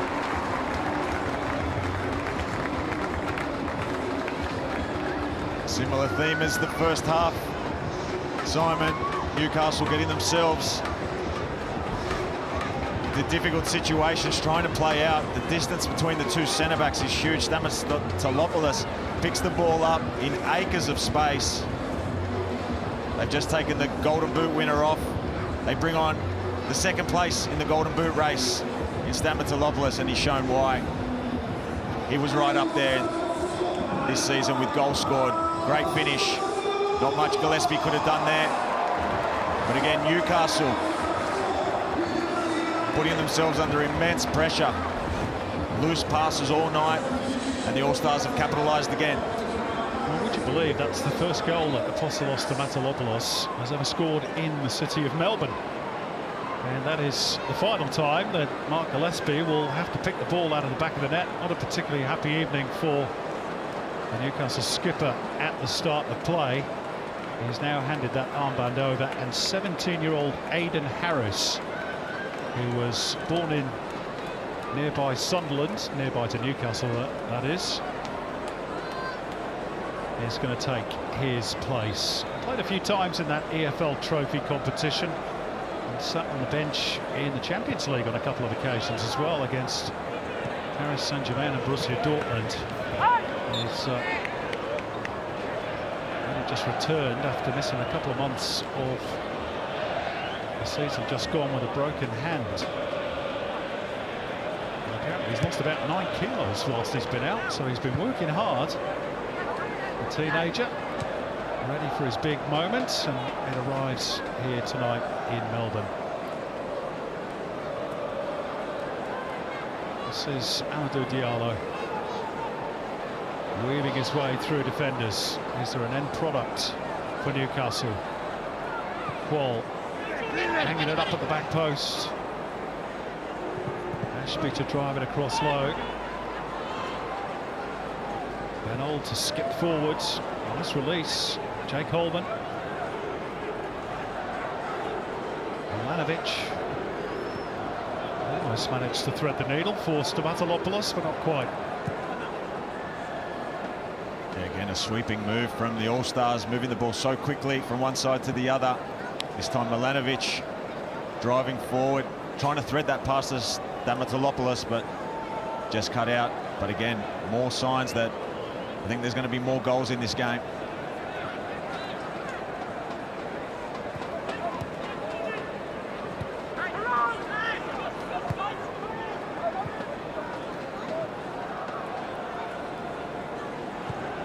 Alex Murphy. Diallo.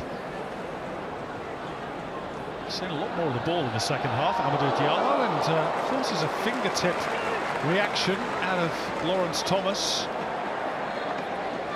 To be heading goal bound. So finally some action for Lawrence Thomas. And let's go down to the touchline again, where Michael Zappone is going to give us a bit of insight into what's going on with the All-Stars. He's with Mark Milligan. Zappa. I am indeed one of the assistants, Mark Milligan. Thanks for joining us during the game. We're pretty comfortable out there. Boys doing well. You must be pretty pleased, especially with that first half. Yeah, it's been good. Look, they've had a fantastic week. You know, Paddy's a fantastic coach, and he's asked a lot of the boys this week, and they've given everything that he's asked for. And it's important that you know, they keep doing the things that we've worked on. It's a good experience for them as well. See something a little bit different and execute against still a quality opposition. It looked like Newcastle continue to want to play their game and play the ball out of the back, and that's where they've come unstuck a few times. Yeah, well, you know, that intensity is something that's been demanded of the players all week, and you know, young and old, the best we have, they're showing that you know, we have what it takes, and I think some of the football's been pretty good too. You've made a few substitutions, more to come. Just break off for a moment, guys, as the All-Stars try and create another attack. Sorry, back to you, Zappa. Yeah, I just paused because I thought something might happen, Simon. We might throw it back to you and it'll come back to us in a sec. Okay, because Newcastle United are on the attack. And Ben Parkinson held up. Still there though for the volley.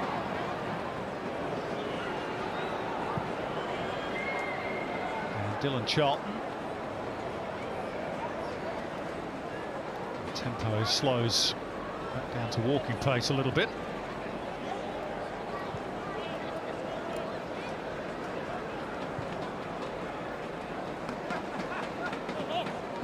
Murphy.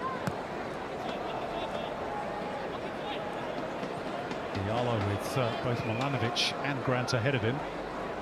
Let's go back down and finish that chat, Zappa. Yeah, it won't get any easier for Newcastle, because just behind me we've got Nestori and Kunda, Luke Bratton, Tolgay Arslan about to come on. Millsy. Yeah, everyone will get a run tonight, and deservingly so. They've been fantastic all year. They've been fantastic all week, and you know, we want to make sure that these players are rewarded for their efforts through the whole season. PK is taking it seriously because he's got no voice left. Of course, and so we should be. Every chance for these players to get on the pitch and play is a chance to impress and a chance to improve. Thanks for joining us. Cheers, thank you. Thanks, guys. Looks very much as though Patrick Kisnorbo has become the first coach of the A-League Men's All-Stars to register a victory. The Newcastle United comeback would appear pretty unlikely from this point.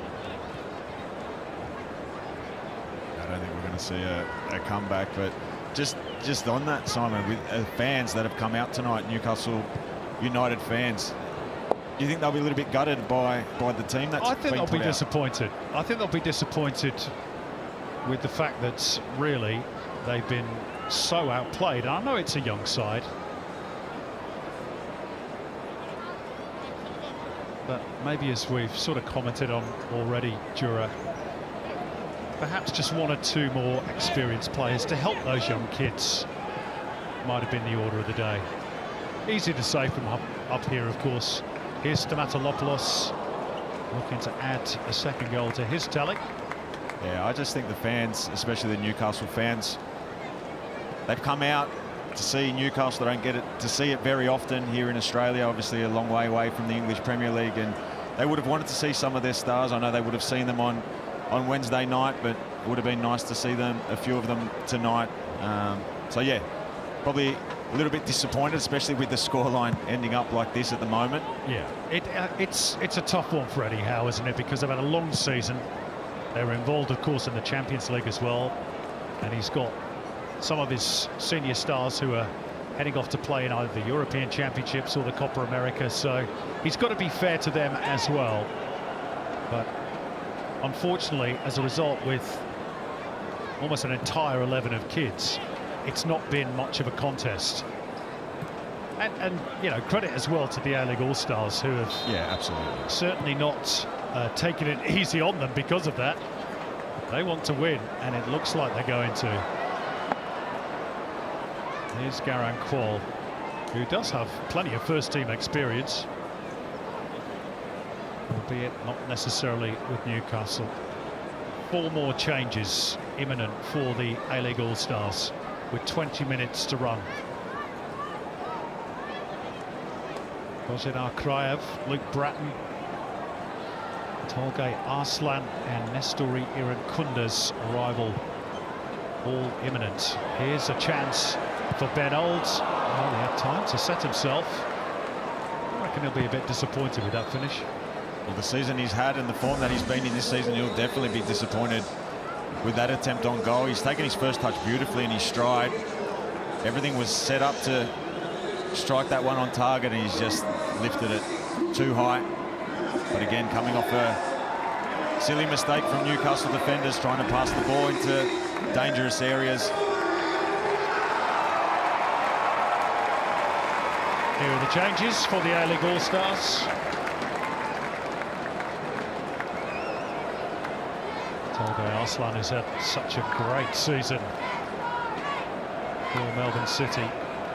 Ben Olds takes his leave. Look at the quality of the players that have just been brought on. All such good footballers. Krajev had a fantastic season with Wellington Phoenix. Tolgay Arslan has been one of the signings of the season into the A-League. Luke Bratton, as we know, is such a good technical player. And then Irakunda, the superstar, off to Bayern Munich. So some pretty handy subs for Paddy Kisnorbo to bring on.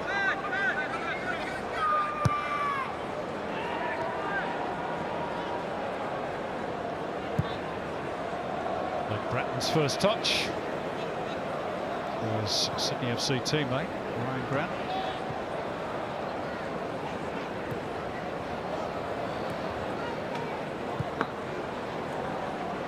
Turned back by Kai Truitt. Wooten. And Thomas to clear upfield.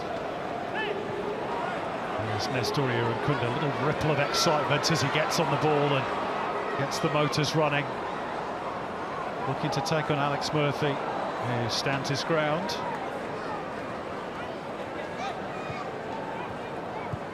I'm sure that's part of the instructions from Paddy Kisnorbo to Irankunda is have a run at your defender. Excite the crowd. Yeah, absolutely. He's done that all season long with Adelaide United. Ball at his feet, running at defenders. It's such a beautiful sight. He scored so many spectacular goals.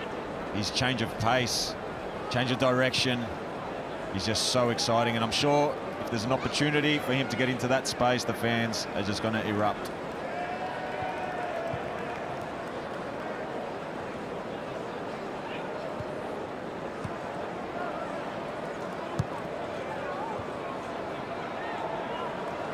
Holman.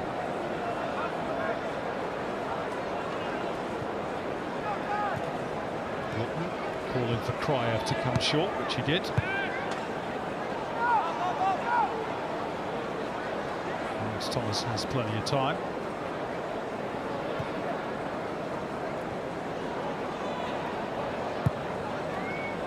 Lutton across the face of his own goal.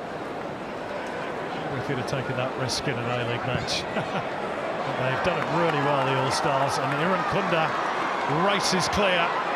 It is Nestor Irankunda, and it's a tap-in for Apostolos Stamatolopoulos, his second in the game. Nestor Irankunda gets an assist, and the A-League All-Stars have 5 against the Premier League team. And what a goal it was. It started all the way in the bottom right-hand corner. They've worked it across their own 18-yard box. Beautiful first-time ball into the space, exactly what we were speaking about, where you want to see Irankunda into that space. And Stamatolopoulos, as all good number 9s are, waiting in the box for a simple tap-in. But a beautiful, beautifully worked goal from one end of the pitch to the other. Well, whatever team Eddie Howe chose to select tonight, you can only beat what's in front of you. And Paddy Kisnorbo's team has done that very handsomely.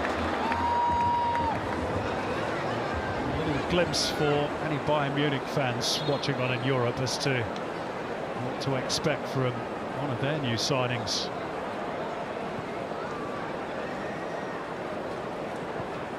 And nice and unselfish as well to tee up Stamatolopoulos. Here he is again, Irankunda, stealing the ball ahead of Charlton and teeing up a teammate. There could be it again here, good save by Aidan Harris. Stamatolopoulos now on a hat-trick, of course. And by the looks of it, quite fancies it too. And you see Arslan with a little bit of time to have the strike straight at the keeper. Harris does well to parry it away and out of danger. But you can just sense there's, I dare say it, plenty more goals to come, or at least plenty more opportunities.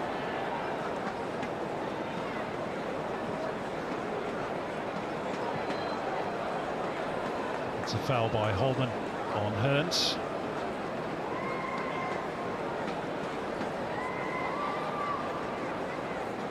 Oh, a difficult night for Newcastle United. I've still been impressed with him. He's got lovely balance, Travis Hearns. Hurried on the ball. Not been too many standouts wearing green shirts.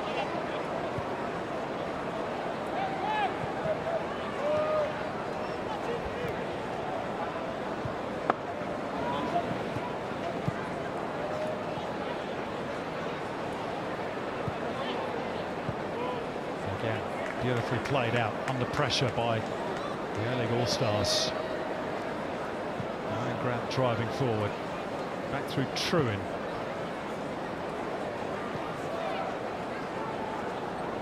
Kraev.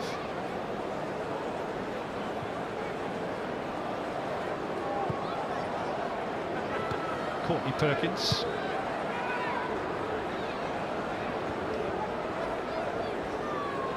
Truin once more.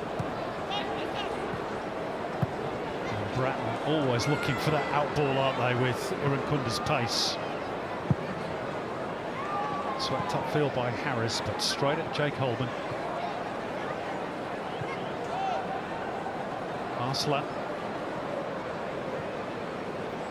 Irankunda.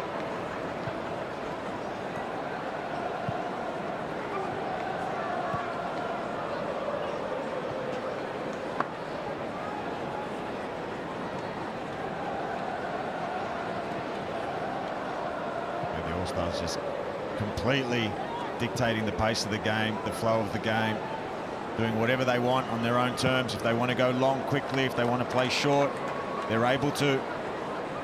Courtney Perkins with the cross. Only partly away by Charlton. Arslan pulling out all the party tricks.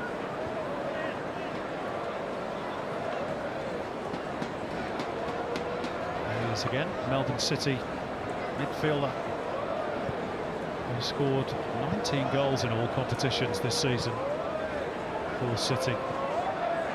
Irankunda went first time. Harris grateful to see the ball whiz past the post. Yeah, another good moment. Difficult angle, really, but we've seen him produce goals that you wouldn't have thought he could score from. He's been able to score them for Adelaide United from all kinds of angles, from all kinds of positions, so you wouldn't have put it past him to try and sneak one in there.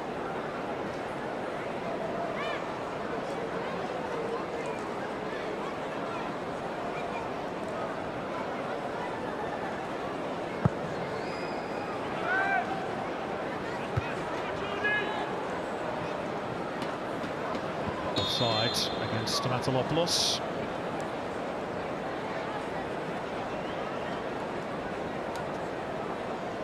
He still wants more from his team. Penny Kisnorbo. It's been an enjoyable return to the dugout for the former Melbourne City coach. It's a nice ball just through the defensive line. Jake Holman unable to intervene. Diallo. And they create a chance now. Diallo lost both his footing and the ball.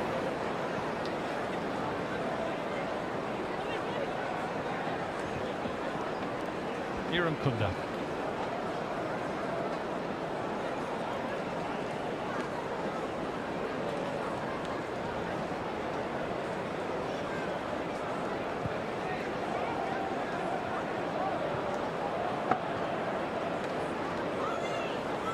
Into the final 10 minutes at Marvel Stadium. The ground continuing to fill up, and the black and white of Newcastle starting to be slowly replaced by the red and white of Arsenal. As fans of the London club, and of course the A-League Women's All-Stars filter into the ground for the later game. That's going to be a good test for the girls as well, Jura. Well, I don't think it'll be a scoreline like this one. The girl All-Star women are under a lot of pressure now to try and produce a performance like this, but look, obviously Arsenal women's team will come full strength. It's going to be a great occasion. It's been a fantastic night already, and to top it off with Arsenal v All-Stars women's is going to be a great occasion. Here's Courtney Perkins as the All-Stars look for a sixth. Up in the air by Wootton, and Quall can't control it. What do you make of his performance tonight generally? I mean, he's not had an awful lot of opportunities to show what he can do, Garang Quall. Your thoughts on his display individually? Yeah, it's been difficult. You know, he's probably had a couple of little half chances early on in that first half where he received the ball edge of the box to try and get a shot off. It's been a difficult night. He's always had someone so close to him. He works better when he's running into space or receiving the ball to feet to drive at someone, so to constantly be trying to get a ball back to play has been a tough night for him. And we spoke. Let's just wait and see how this unfolds. Kunda, Kraev, they're queuing up. Jake Holman couldn't miss. 6 of the best for the A-League Men's All-Stars. And Newcastle United, this young team, have been obliterated. Yeah, like you said, Simon, players queuing up for this one. Kunda, Kraev, unselfishly, I think because his first touch probably took him a little bit away, but he's had the awareness to be able to play Jake Holman in for an easy tap in. Plenty of numbers in the box. And it's 6-0. All-Stars. Wow. I don't think we'd have predicted this. Even at kickoff when we saw the Newcastle lineup. Obviously very inexperienced, but even so, I don't think he will be particularly pleased with what's transpired tonight, and nor will the supporters of his football club.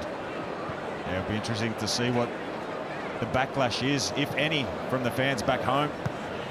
I know they're playing a young squad, but at the end of the day, they're representing Newcastle United. It's a big club with lofty ambitions.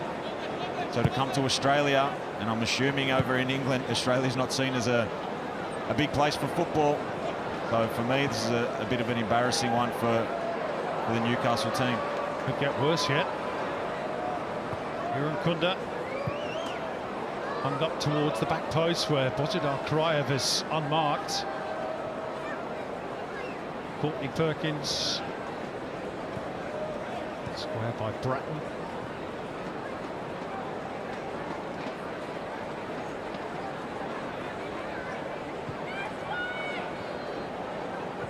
There we go again. Nobody's tracked the run of Bozidar Kraev.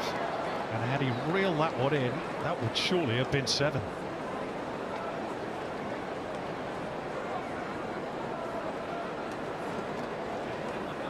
I'd love to have seen this Newcastle team with some of their superstars in it. I'm not saying the All-Stars would have won that, but it would have been a really great test for them to see where they all are, because we've got so many great players here in Australia, so many fantastic young players on show tonight, and so many good senior players that have played in high-quality games before.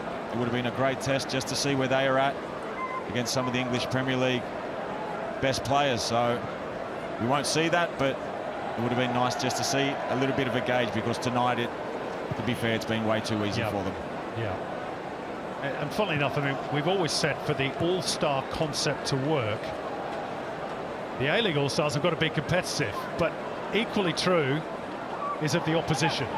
They've got to be competitive as well, and this has not been tonight. And to be fair, this is the first time we've really seen it. All the other teams, Man United, Barcelona, they've all come out with full strength. All the stars have come, you know, maybe minus 1 or 2 here and there, but really they've put out their strongest possible teams. And tonight, they clearly haven't, and they've been shown up for it. And the evidence of that is that in the 3 previous A-League All-Stars games, the All-Stars have scored 5 goals, and tonight they've got 6 in one hit.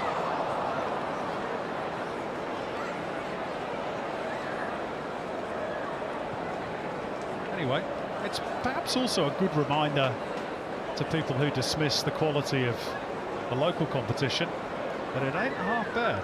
Oh, absolutely, Simon. I think it's a fantastic league. It's now becoming more of a maybe a development league for these younger players. We saw this year in the A-League that so many more. We'll see how this pans out. The ball is cross. And Garang Kwol down in the box, but waved away by Daniel Elder. Those Newcastle fans away to our right, hollering for a penalty. For some respectability, perhaps, for their team. It's a clear drag back, and even though it's a friendly, it's going to be a yellow card for Harrison Ashby, the first one of the night. Free kick quickly taken. Back heel for Holman. Here's Bozidar Kraev. Courtney Perkins, they're queuing up again here. And Kraev, no, not quite. Yeah, just on the topic before, just so many good young players coming through at the moment. You know, I think it's definitely an underrated league, the A-League. We've got some high quality. See the high boot there. Anything in that, Chira? Maybe. No, it's a bit soft. I think he's pulled away. No, I actually don't think he's made contact. Yeah, he hasn't. But yeah, I think the A-League deserves a lot more credit. You know, not only players, but also coaching as well, Simon. I think the standard of coaching is improving all the time. You've seen Paddy, his Norbo out there tonight, how hungry he is, how much he wants to win. He's a winner. He's put a team together that is designed to win. Okay, and I think the way he's trained them during the week has been super intense, and he's got the result that he wanted.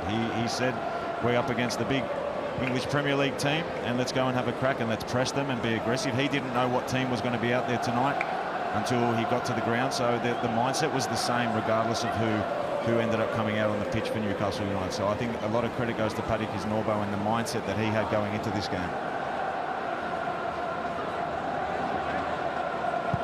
Is there one more goal to put the icing on the cake for the A-League All-Stars?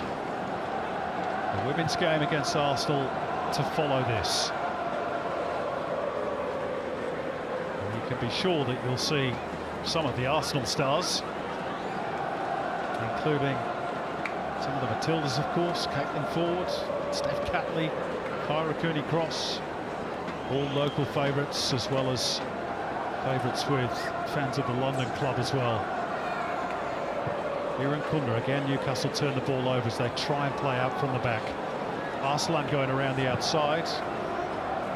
Has to settle for a throw.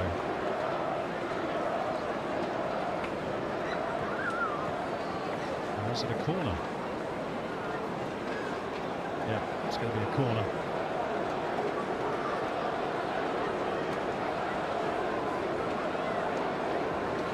Into the last minute of the regulation 90. Everybody fancying joining in on the goal front, and they've got a 7th through Jordan Courtney Perkins.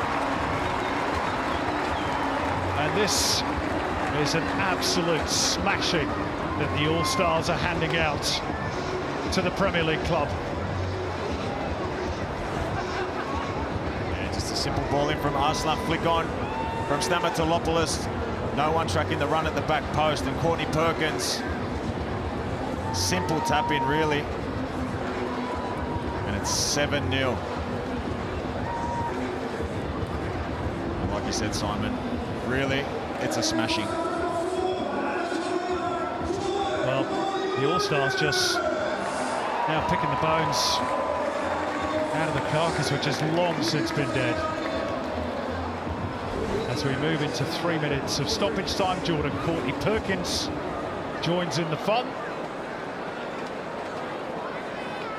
And really, the Newcastle players just can't wait to get off the pitch. And I'm sure it's not the way that they would have wanted to finish off this little mini tour. This is embarrassing for the Toon, a proud club. Very proud club, a big club. And like I said, it doesn't matter who puts on that shirt. When you put it on, you're representing the club, you're representing the people of the area, and there's no way that the fans can accept this. It's been a smashing, and it's hard for the young boys. There's been a lot of young boys thrown out there together with no leadership, no guidance from any senior player to help them. And you have to look at players that travelled as well, Paul. Could be another one here. No offside flag. Bozidar Kraev. Make that 8. Wow.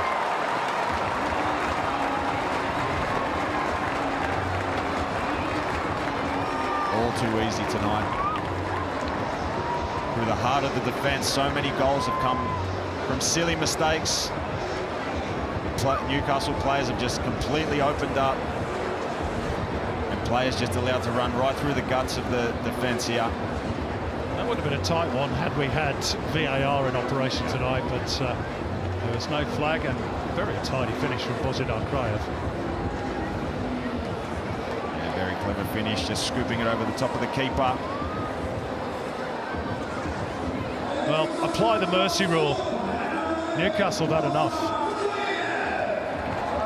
And you just look at the squad that Newcastle brought out. There were players like Paul Dummett, Matt Ritchie. Yeah, and neither player involved in either game. In either, and maybe they don't have a future at the football club, but they could have definitely played minutes here to help guide these other players around. So I think that's a big mistake on Eddie Howe's department. You know, he should have looked at that and not thrown so many kids. And we're not talking about kids versus kids. These are senior pros, top-level pros in the All-Star. And maybe he, like we spoke about before, maybe he's underestimated the quality of these players. Is it a little bit, I'm hesitant to use this word because I'm keen on your professional opinion. Was it a little bit disrespectful to do that to the A-League All-Stars?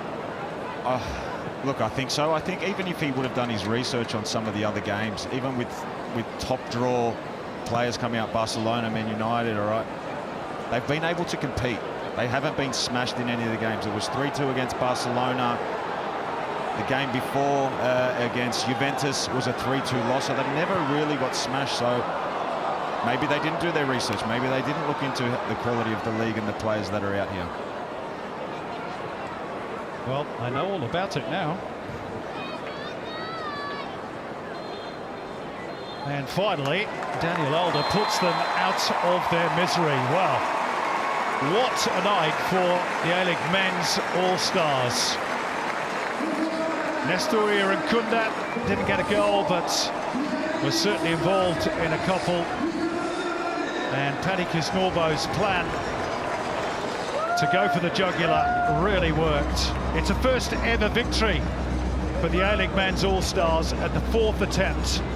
A very youthful Newcastle United team, simply no match for the locals. A couple of goals for Apostolos Stamatolopoulos, one for Ben Old, one for Nicholas Milanovic, one for Adam Taggart, and one each for Jake Holman, Jordan Courtney-Perkins, and then Bozidar Kraev right at the end.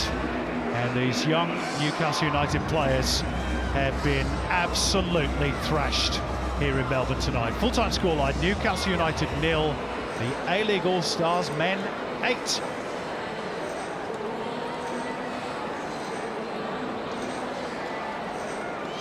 And there we go there. It's all finished for this game. We're only halfway through our doubleheader for today, but what an absolute blowout that was, guys. 3 goals in the first half, another 5, well, another 7, 2 chalked off, but another 5 in the second half to make this game 8-0. Before I get your thoughts on it, guys, let's go straight to Zappas, who's on the pitch with some of our A-League All-Stars. I am indeed, Tristan. Apostolos Stamatolopoulos, well done tonight. Brilliant display. Probably a little bit easier than we thought it might have been. How did you see it? I know it was still competitive, especially, you know, the start of the second half. You know, when I came on, it's every footballer knows it's hard to come off the bench, and once that first win went, it was good. So yeah, no, it was a good display by the boys, especially since we only had like 3-4 days. So yeah. Training was pretty intense. I'm told PK even lost his voice. How was it? Yeah, no, it was definitely very intense. You know, it was good. The quality was high. Obviously, having all the boys in, and yeah, it was great. What did you learn during the week? Only a few days together, but the best players in the A-League, bar those that are playing in the grand final, of course. What did you learn over the few days? Yeah, no, a lot. I mean, you like you said, you with some of the best players in the league, obviously, except for the boys in the final, and you pick up a lot of stuff, a lot of movement. So yeah, no, it was good to be a part of it. Goals, assists. You made an impact when you came on. How did you find the pace of the game? Yeah, it was definitely quick. I mean, the way that PK wanted to play was very fast, aggressive style of football, a lot of pressing. So yeah, it was definitely a ramp up from what I was used to. So yeah. And I think Graham Arnold's sitting over there. He would have been watching keenly tonight. There's a camp coming up.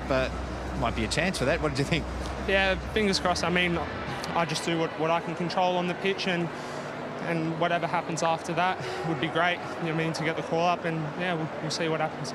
Well done tonight. Thank you, I appreciate it. All right, another man who has played for the Socceroos many times, Ryan Grant. Great to see you, Ryan. Well done tonight. It was a pretty nice game for you to play, and I was going to say a walk in the park. Was it a walk in the park?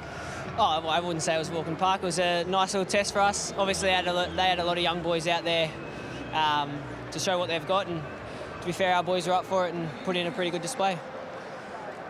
A lot of great players around you.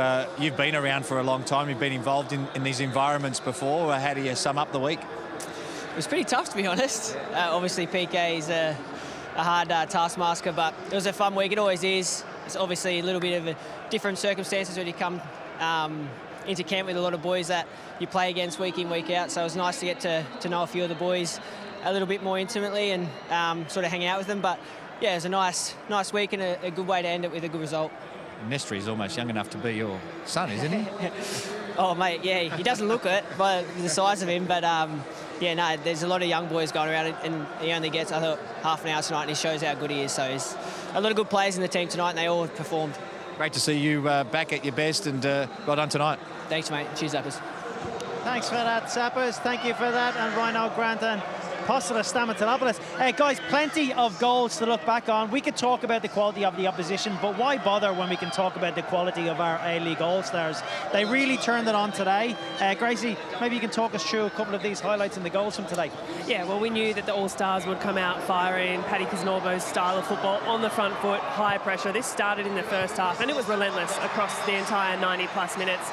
And it was really lovely to see Ben Old open the account for the A-League All-Stars, because he has been an All-Star across the course of the season for the Wellington Phoenix. And to follow suit pretty soon after, a poacher goal does well. Nick Milanovic, who's been in equal right his own star boy for the Western Sydney Wanderers across the course of the season, Arch. And there was that high press again. Adam Taggart, we talked about that in the pre-game. He just knows where the goal is. The ball gets played into, swivels, and, you know, great strike. And like I said, he's probably another one that's in contention for that Socceroos. But Stamatolopoulos, again, finds himself in space. Another mistake by the Newcastle players. Maybe a little tired, I think, maybe not playing enough football, but it certainly showed at the end. Oh, well, everyone was looking forward to this man, Nestori Irankunda, coming on, and I actually thought this was a really mature bit of play. We've seen him so often across the course of the season, absolutely just try and rifle from that position. Instead, squares the ball, finds a really nice setup for his teammate, not once, but twice, which is really clean work, really tidy work from a young player, and that's the kind of stuff that coaches want to see from someone who's still developing into their football. Yeah, 100%. Like you said, at the start of the season, he wanted to take on everybody, but now he's seeing himself in these sort of positions. He's looking and he's scanning and he's picking out the better option. But again, it was just like Zappa said, it was pretty much a walk in the park towards the end there. A lot of tired Newcastle players, but you've still got to finish off these opportunities. And, you know, this is the cream of the crop for our A-League league, and it's just great to see. Yeah, I guess as we were talking about there as well, these Newcastle players, they're in the early stages of their development too. So for sure, there's a lot of mistakes there. Mistakes are part of every single game. Not everyone gets punished as much as they did from the All-Stars here tonight. What do you feel, Archie, maybe these young players of Newcastle could potentially take out of a game like this? Oh, well, I mean, really, there's a lot to take out. I'm sure Eddie Howe wouldn't be too impressed with, you know, the scoreline and performances, but you got to really give it the plaudits to that A-League team and the way that the All-Stars, and the way that PK has trained them. Like, I mean, we've seen it with his City teams, the high press. He was very vocal on the sideline. But some of those young players for Newcastle, very disappointed. It's a long flight to think about it. Well, you could see they've been told to play a certain way, play out from the back under, you know, most circumstances, and have to deal with a high press, which ultimately they didn't in the end, Tris. Great. Well, let's hear from our Isuzu Youth Player of the Match, Ben Ole. Ben, it's great to have you on the panel here. You opened the scoring there. Tell us how great it was to be out there. And again, to be the man who opens the scoring on a night like tonight. Yeah, it was honestly an amazing feeling. Being able to play a club that's prestigious, it's an amazing opportunity to get. You don't often get it. Yeah, and to be able to play a game like that and win it by that margin, it was an amazing game for not only myself, but the team as well. Ben, for you coming into this team, the A-League All-Stars, you've had a great season yourself. How's the week been? How's the intensity and being around some of the players you've played against all season? It's been really intense, to be honest. Like, some of the best training I've ever been a part of, some of the best players I've trained with, and yeah, I've honestly enjoyed the whole time. And obviously you would love to be in Gosford tomorrow, but how do you sum up your year? I mean, what are you going to take from this year and what you need to work on? And are you going to take a break in the off-season? I get a little break. Hopefully I'll be in with the All Whites, and then Olympics coming up, so there's not going to be much time, but I can't complain at all. But yeah, very happy with being able to showcase a bit of my quality this season, and I think just next season I just want to keep building on the stats, trying to score more goals, assists, and be more influential. You really have been great all season. You did mention it was some of the best training you've been part of. I have to remind you, you have to go back to Phoenix. All right, so maybe you can talk to us a little bit about the impact, at least the short impact maybe that PK has had on you. I mean, we're all so happy to have him back on the sideline here. We'd love to have him back in the league, but even working with someone like himself, working with someone like Stanton, someone like Mark Milligan as well, what's that been like for you during the week?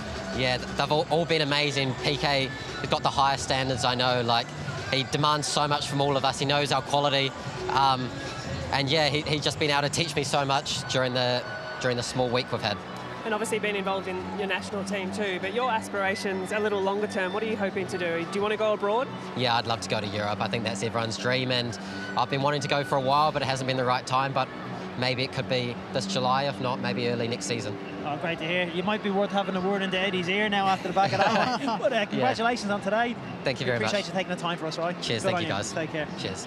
And there you go, guys. What an absolute dream of a game that was. He's an unbelievable player, isn't he? His class, his quality. He's been a cut above the rest at Phoenix for this last season. And, well, we saw tonight what he's capable of.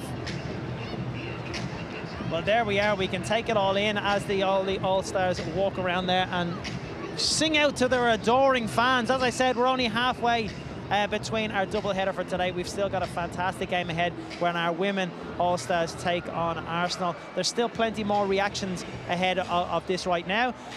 We're going to hear from Eddie Howe on the other side of our break.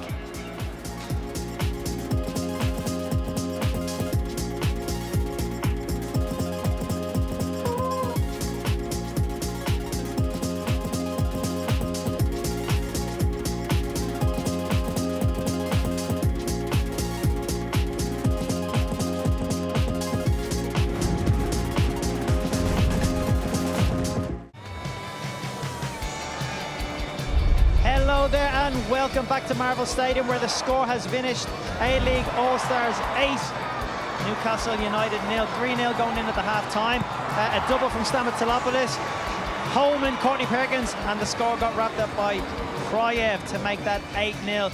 Terrible day at the office for Newcastle. Let's hear what their head coach Eddie Howe has to say. He's with Zappas. Well, Eddie, how did you sum that one up? Oof, yeah, it was a tough one for our young lads. I think still a great experience, and I think so much for them to take, but I think you can see probably the gap between experience and youth there. Given there's such a short turnaround in games, 48 hours between games, it was hard for you to start or use any of your senior boys tonight, I presume? Yeah, I don't think we could have done, especially when you combine the travelling time that we've had, as you say, the quick time between the games. I think it would have been too big a risk of injuries, and we couldn't afford that. So we gave an opportunity to the younger lads, and yeah, I think they found it tough today. One of the things we did notice was they continued to play the style I think you're trying to teach them, and that was to continue to play the ball out of the back, and that did cause some mistakes and turnovers. But is that your message to them, just continue to play the way we want to play? Well, I think you have to, but obviously you have to do it better than we did today. And I think too many mistakes forced by the All-Stars, I thought played very well. So it was a good performance from them. But for us, I think a lot of the players individually need to reflect on that and see what they need to do to come back stronger. Thanks for joining us. Thank you. Well, they've definitely got a fair amount of time to reflect on that flight home, all right. I said I didn't want them to go home with a smile on his face. I wasn't talking that much, though. A tough one, I mean, but that's the head coach. That's why they're paid those big bucks, isn't it, to tackle that? Yeah, and then the decisions they make. Eddie Howe speaks about going with an inexperienced young side because they couldn't risk injuries. This is a team that has come off just at the back of their season, quick turnaround, long flight. We saw a very young team out there today. They'll learn a lot from that experience because they're up against experienced players who've been playing in our league and the best of the players in our league for a long time as well. So it's a huge learning opportunity for these young Newcastle guys and a benchmark for them to work from. Right, well, someone who I've loved having in our league, and then he went away, and now he's back, and I couldn't be any happier, is PK. We're going to bring him in now to have a chat to us. Paddy, it's great to see you back on the sideline here, it really is. Your voice was gone before the game, you didn't really need it too much during that game, but tell us, how great is it when you work so hard in such a short amount of time and it comes off so emphatically in a game like that? Yeah, look, I think when I first came in, I looked at a couple of things, just working hard, intensity, and a couple of patterns. And you know what? They were great professionals. You know, they were really great to work with, and I was very blessed to have that opportunity. Paddy, we've spoken to a couple of the players, and we've said, "How's the week been?" And they've said, "We're exhausted. It has been so intense, but some of the best training of their lives." How have you found the group coming together? Honestly, look, I'm a bit fortunate because I work with the A-League's best. Besides, obviously, Victory and Central Coast, but again, their application's great, and you know. There's a reason why they're here tonight, because they represent their clubs and themselves at the highest level possible, competition possible in the A-League. And you went over to Europe. What sort of experience did you get from there? And we hope to see that back in the A-League this year, mate. We'll keep asking this. Yeah, I know, we're going to string it out. Look, I think whatever situation you're in, you're always learning, whether it's good, bad, or indifferent, you know, and you know, just because, you know, things in France didn't happen, it doesn't mean I don't have the drive or didn't learn anything, you know. So I tried a few things today, which is great. They were definitely yeah, and, you know, just got to keep on learning and working. Some players as well you wouldn't have been as familiar with in this All-Stars group. Is there anyone in particular that really caught your eye? Look, I think everyone, to be honest. I can't really single out anybody. Look, they worked collectively as a group, and it was fantastic, you know. So, look, again, it's all the players. You know, they could have come in and, you know, just relax, but they didn't, so all the credit goes to them. Yeah, but you know what I love, actually? I love your high standards when it comes to it, and what we love about you is that when you're abroad as well, you're representing our league as well, and we all love this league so much. Everyone, I mean, bar Archie's only Victory, and Mac is probably only Mariners, but we all want the best for this league, and that's what you do. So I guess maybe I'm not surprised, but coming in with such high standards for maybe a one-off game, where does that come from, and what do you think your boys would have got from tonight? Look, I think I've always had those standards. What I wanted really the most was that, you know, that I was a good person. You know, forget the training and the result. You know, that I, you know, had 19, 21 players that I treated well with respect, and they enjoyed spending time together, you know, just to talk, you know, and be friends, to be honest. I know you said you're not going to single out players, but someone I want to ask you about is Nestor Irankunda, because he's obviously had a fantastic season here in the league and he's off to great heights. What do you make of a young player like him? I spoke to him earlier, you know, and there's a couple of things he needs to be ready for, and one is a new coach. You know, two is the Bundesliga in terms of, Bayern Munich, they expect to have one silverware every year, and there's no such thing as second, so he needs to understand the standard and the environment he's going into, and if he can do that, like you said, you know, hopefully he represents our game and our country, you know, as best as he can. Could you talk a little bit, sorry, I will let you go, but can you talk a little bit just about the standards of our coaching here as well? Because these players here, we want to develop them and we want them to have great careers abroad, but the people here in this country who are developing them, you had two of them on your bench there, Robbie Stanton and Mark Milligan, plenty more of course, but just maybe talk to us a little bit about them. Look, I think geographically, if we weren't in Australia and we were in Europe, we would have maybe been in a different position at jobs at, you know, bigger clubs. It's just that geographically we're so far away, but there's a lot of talent here, and working with those guys was fantastic, and I was very lucky. Great stuff. We really appreciate you taking the time for us. I really hope to see you back on a sideline very, very soon. Well, marching on together. Yeah, well, that's it. Hey, I'd sit with you all day, to be honest with you. We really appreciate it. Look, we've got some more chatting to go, but Zappers is with Adam Taggart. Well, Adam, first I've got to ask how the body is. I think you came off at half-time. I know the national team coach was there worried that you're okay, mate. You're okay, no injuries? Yeah, no problem. It was always planned to play 45 today. You know, I've obviously got lots of boys needing some minutes, you know, going into an important period. I'm leading international team and things like that. So, yeah, it was good to get some minutes under the belt and, yeah, happy for the boys to represent the league in a positive way. And a successful season for you personally. I know it was tough for the team, but you feel like you're at the top of your form at the moment? Yeah, you know, I've enjoyed my football in an individual way for sure. You know, as a team going forward, we were always entertaining, and you know, I definitely enjoyed that aspect. And you know, we obviously couldn't get as many wins, and you know, we couldn't kick ourselves up the table as much as what we would have liked to. You know, but we've obviously got to build on that, and I'm looking forward to the future and you know, seeing the new players we bring in, and you know, watching and being a part of the club going forward. Obviously, a few of the boys here tonight could be in the frame for national team selection. How important was it that you sort of kept yourself fit? You weren't playing finals, and what have you done over the last few weeks? Yeah, it's always a difficult one, but over the past 3 weeks, I've been training with the youth team. Yeah, nice early starts at 6:30 a.m., which I've really enjoyed. So it was nice to you know, be in this All-Stars camp, you know, with all the boys, and yeah, looking forward to you know, seeing what the next few weeks hold. And yeah, it was just important to keep myself fit and ticking over, and you know, keep myself in that you know, selection pool. Thanks for joining us. Well done tonight. Cheers. Thank you. He's definitely in that selection pool. Another game, another goal for Adam Taggart. Almost called him Adam Zappas there before. I panic when PK's around. I've loved him for my whole life, and I just panic when I'm around him. But talk to us about Adam Taggart and how good he was today. He got the third goal, of course. Yeah, look, I mean, again, you look at the opposition, but he's been fantastic all year. Yeah. Again, I felt like you said, Perford good at attacking, maybe just lacked a little bit defensively, but you know, the goals he scored this year were just phenomenal, and we saw a bit of it tonight. Like I said in that pre-game, is like he knows where the goal is, and like you get a ball into him, he's immediately turning, fires it, and he's always so accurate, always hitting corners.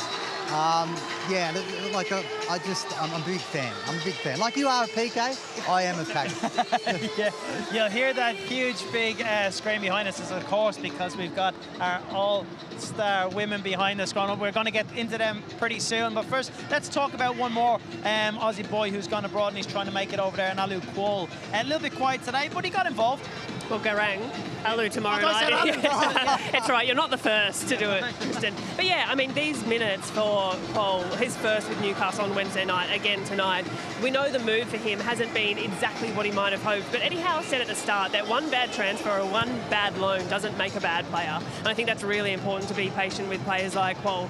It wasn't just him who struggled to get on the ball tonight. It was that whole young Newcastle United team. So he'll find his feet. He just needs to find the right league, the right minutes, the right manager to look after and get the most out of him. There's a few little moments suggest that confidence is low. He hasn't had regular minutes. He hasn't had 90 minutes under his belt in a very, very long time. The last time he started for his team in the Netherlands was back in November. So he hasn't played regular football. So it's unsurprising to see that he's not necessarily going to be lighting the stage on fire. Yeah, no, there's obviously extra pressure of coming back as well. All eyes are on him. Yes, exactly. He's going where he's going to go. Yeah. And we're fully behind him. Like I said, it's been a great day here. The A-League women, they're coming up against Arsenal on the other side. We're going to get into that on the other side of this break. Stay with us.